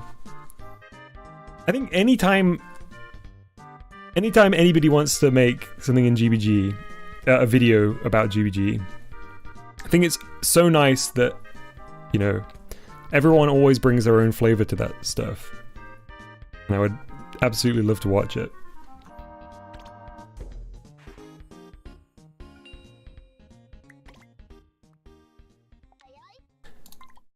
Lights always have to be scaled proportionally, don't they? Pretty confident they do. You can't have like an elongated light source.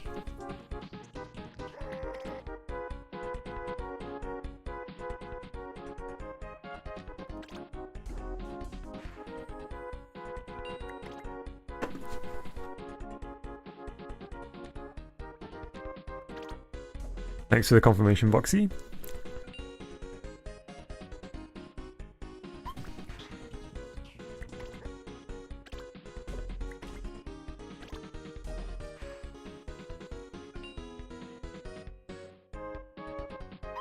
I love that idea as well. Yeah, Voxy just says, I still want to try my game percent idea I had where you try to do a random GBG gen idea in a single stream.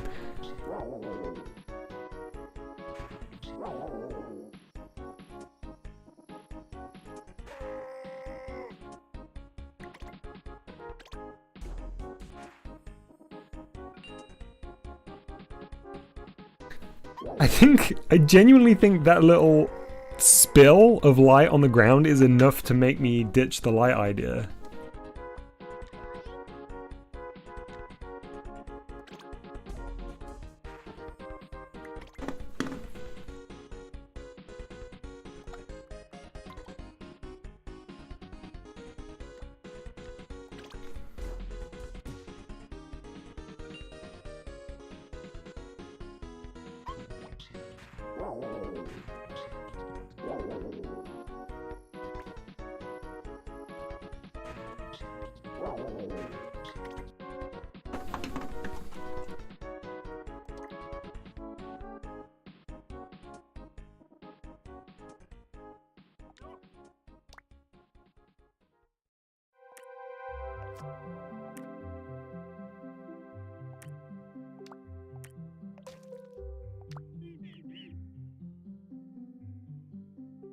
The Green Waddle Dee says, Dom, I have a dare for you. Say my name in the silly voice. The way that you've capitalized the silly voice makes me think you're referring to a specific one. But I guess I could just do a silly voice, which would be the Green Waddle Dee. I hope that is suitable.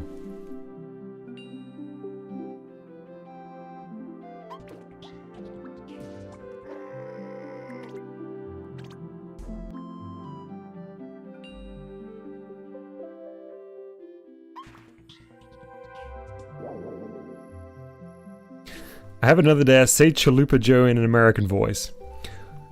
Chalupa Joe! Hey, it's me, Chalupa Joe! Hey, Pizza Power 289. That is a very, very kind thing of you to say.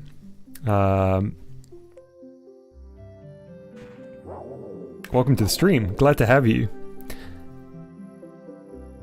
You can use the setting inside the light nodon to position it more accurately to avoid the grid. That's true, yeah, thanks for reminding me on that. I think it's just overpowering them.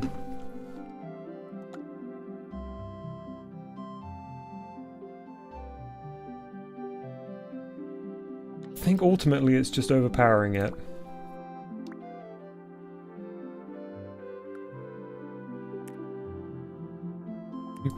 .85.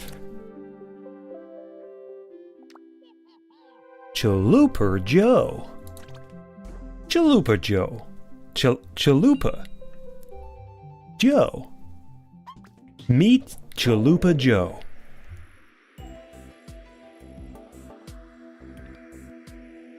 Chalupa Joe. Chalupa in the City. The movie.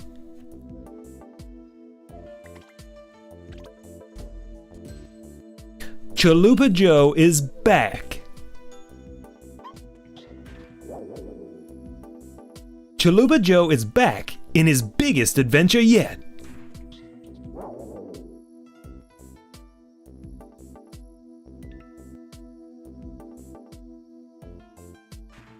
Tweet on the hashtag Chalupa Joe is back to win free tickets to Chalupa Joe, Chalupa in the City, the movie.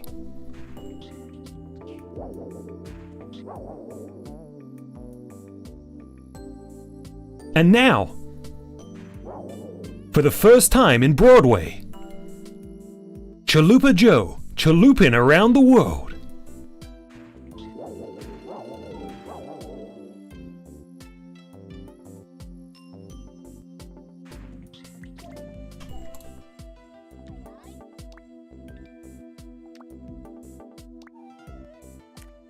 $1.35. Hashtag Chalupa is back.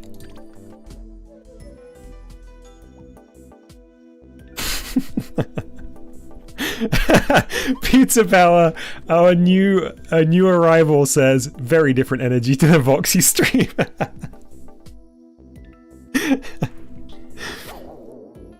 What a moment to join to.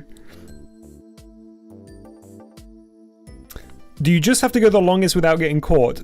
Great question, the Green Waddle D. I haven't been playing this game properly during the development, so I guess I will just take a moment to explain to everybody who's new.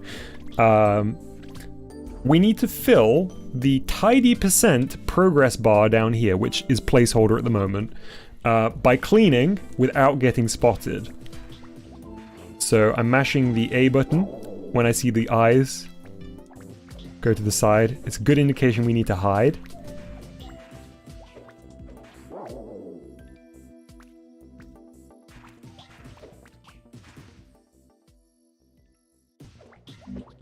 To avoid being caught, and eventually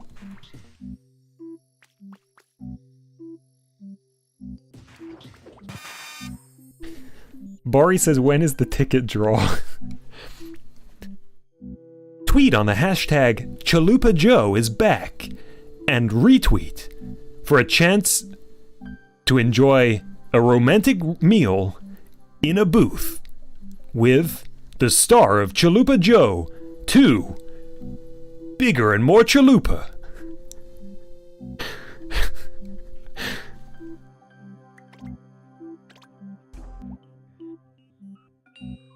Ayo says also that wardrobe has a hinge. Yeah, but we didn't make it today.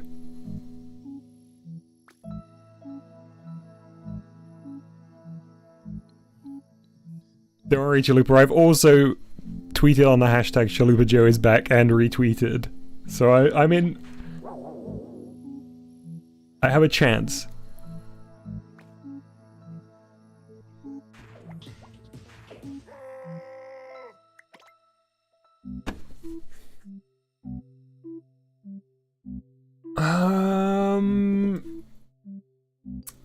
Just the light. Ironically, just the light bulb position remains to be lit. But wait, there's more! Paramount Pictures is partnering with Taco Bell to bring promotional Chalupa Joe, Chalupa in the City collectible toys in each Chalupa meal.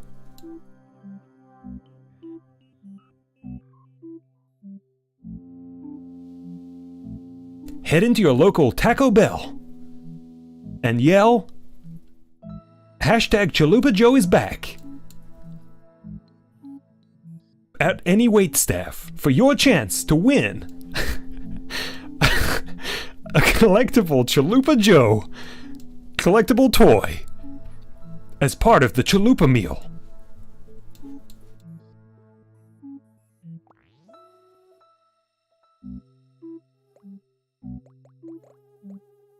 Terms and conditions apply.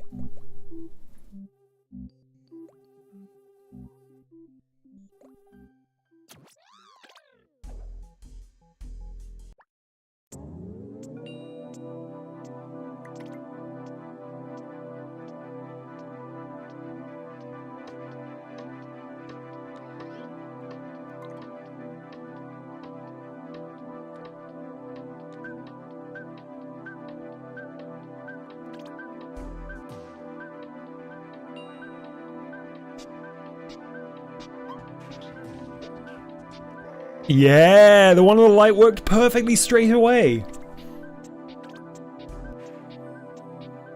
Still not happy with that one by the bed.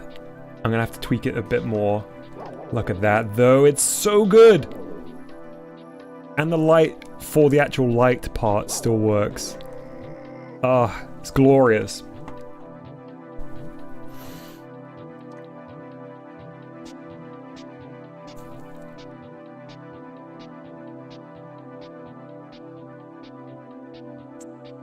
Wide shot of New York City skyline.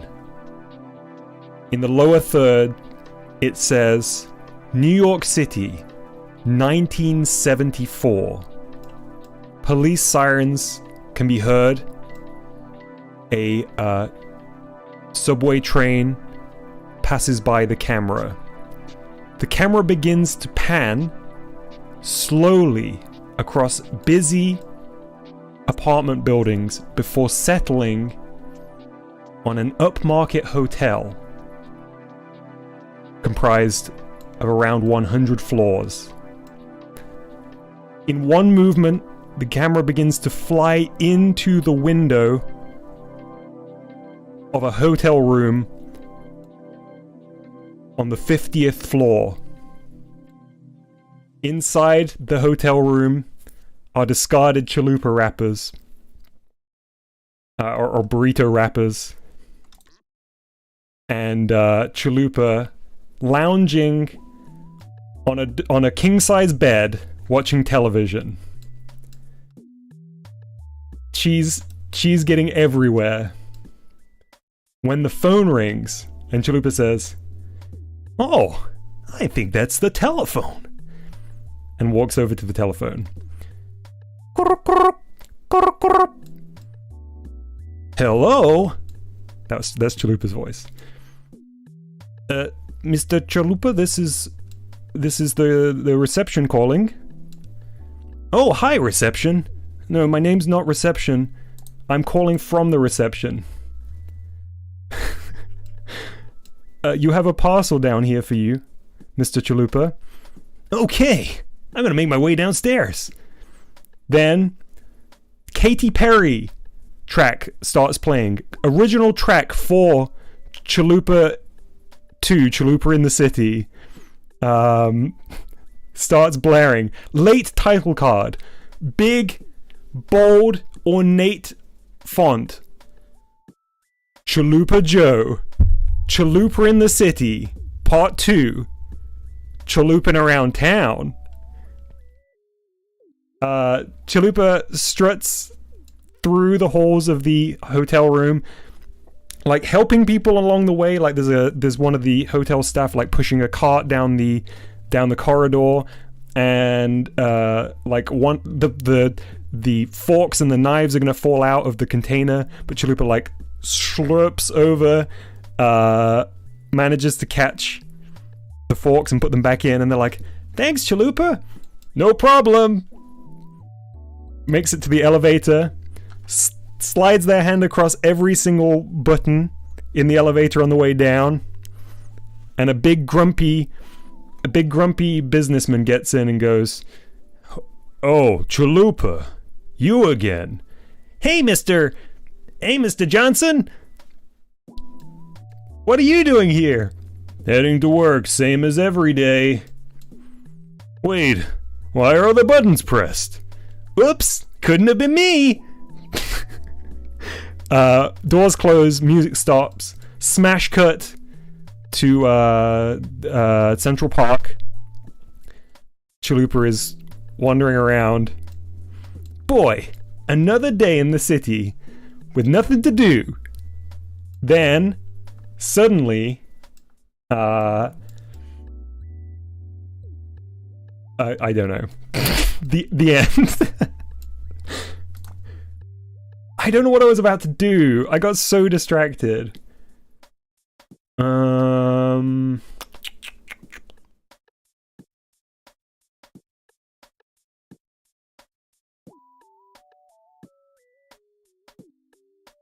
was just about to do something.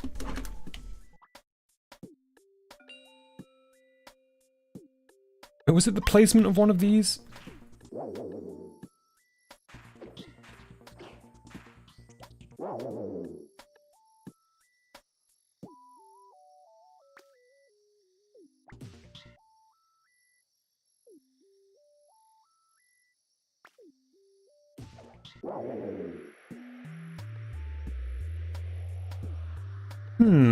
They all seem okay. Oh, I guess I was going to slightly tweak this one, wasn't I? The one at the back. See ya, Scrubs. Have an enjoyable mandatory trivia night. Yes, I was going to drop that down just ever so slightly on the Y. So it's currently 0.85, so let's make it 0.84. And I just realized we're... Oof, more than that. We're at time here today, folks. So I'm gonna have to wrap up very soon.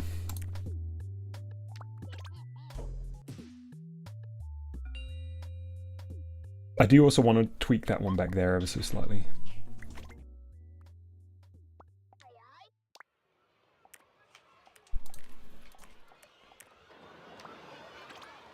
Can I use PNG Tuber Dom again? I miss him. Certainly. Yeah, not right now because we were about to wrap up, but I'll try to keep it in mind for these dev streams.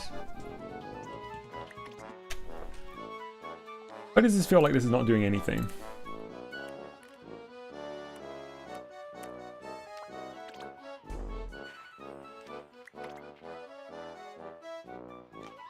Can I upload this build, please? Says Red. We're getting so close to the release, and I don't need any help with any programming stuff, so I'm gonna keep it under wraps just for now.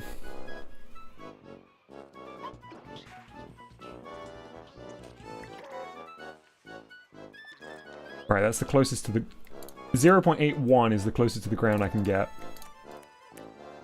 So now let's move it a little bit back on the Z. 3.84.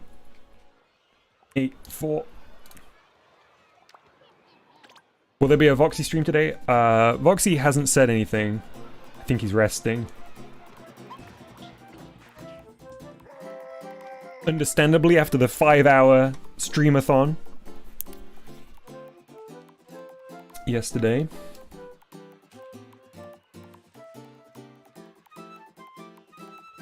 Nice, very good. And this one I want to tweak.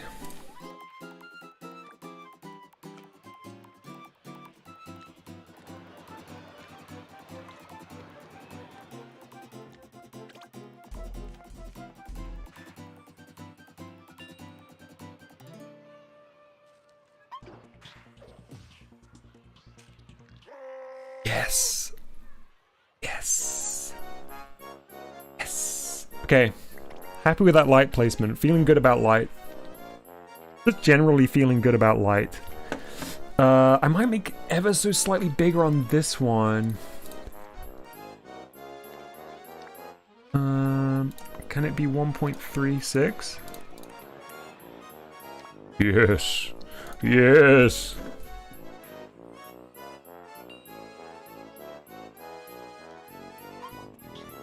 Yeah, we did today's banana review already. You'll have to scrub back for it. It was a doozy.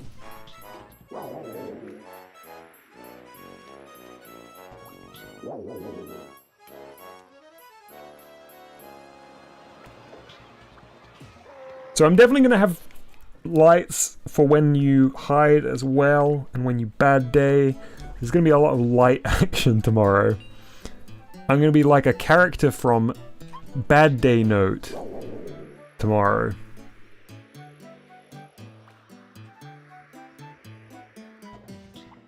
I'm going to be like the animation studio collabing with Nintendo tomorrow.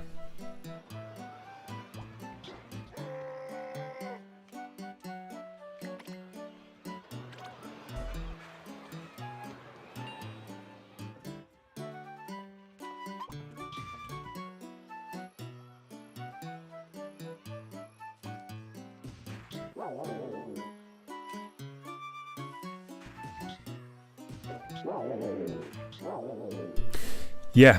Yeah, nice.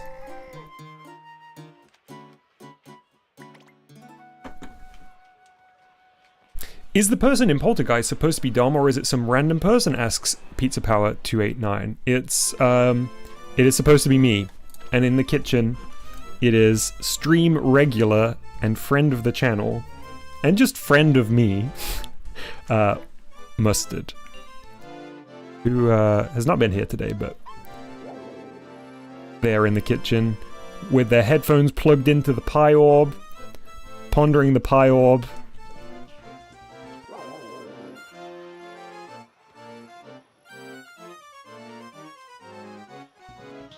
Why is the bin open all the time now? What makes someone a friend of the channel? Nothing. I just like saying it. If they're a cool person, I just like to say friend of the channel.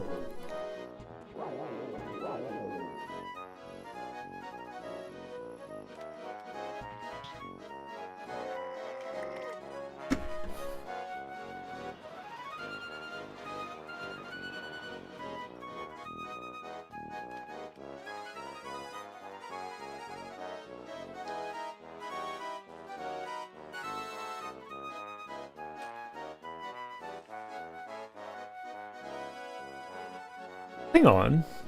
Why is any of this here?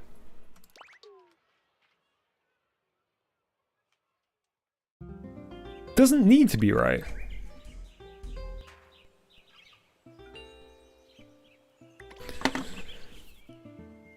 Oh wait, yes it does, because we are going to, yeah, we're gonna make that thing. But why are you not showing up?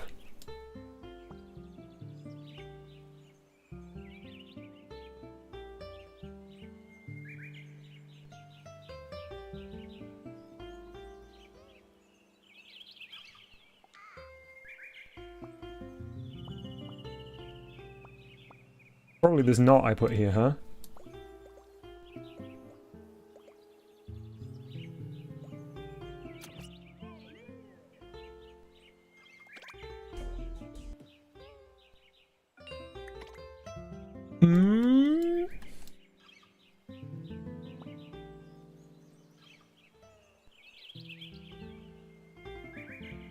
Wait.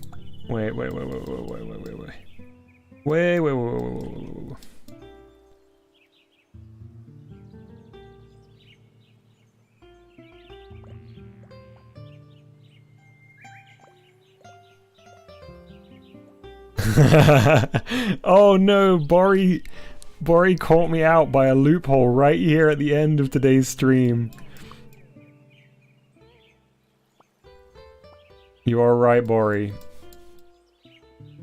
I did technically add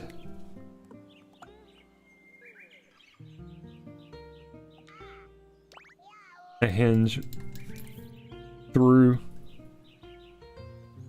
Oh man, I'm so confused right now.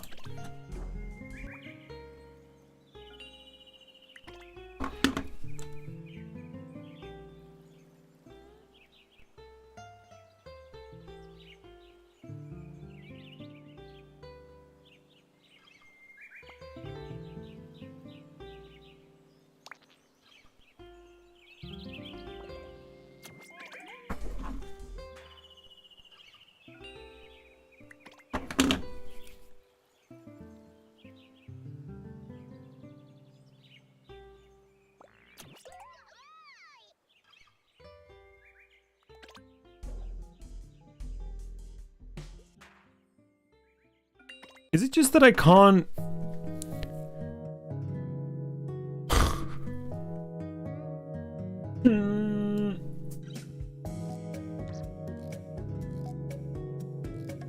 I've forgotten how my bin system worked. Oh, it's the anime ending theme for today's stream. Hey, we're at 27 likes. It would be totally radical to get to 30 before the end of this song. So if you've been enjoying today's stream and you haven't yet liked, why not give it a try? There's the mystery of the bin that needs resolving, but that's a mystery for tomorrow. In the meantime, let me back out of here, and I'm gonna call this 35.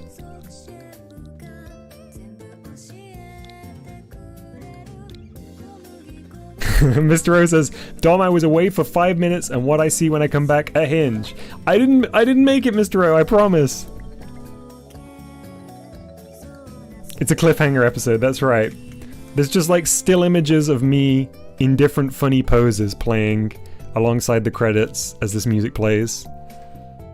There's one of me kind of like marching. There's one of me tripping over. There's one of me with an umbrella for some reason in the rain. There's one of me. There's one of Mustard reading a book, and me like pushing them accidentally, and them looking a little disgruntled. And then there's another one with them crossing their arms, and I'm just on the floor looking like.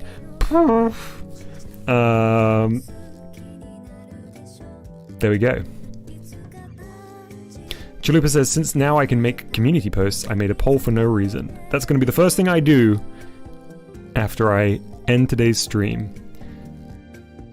Okay, everybody. It's time for me to go. I'll see you all very soon. Bye-bye.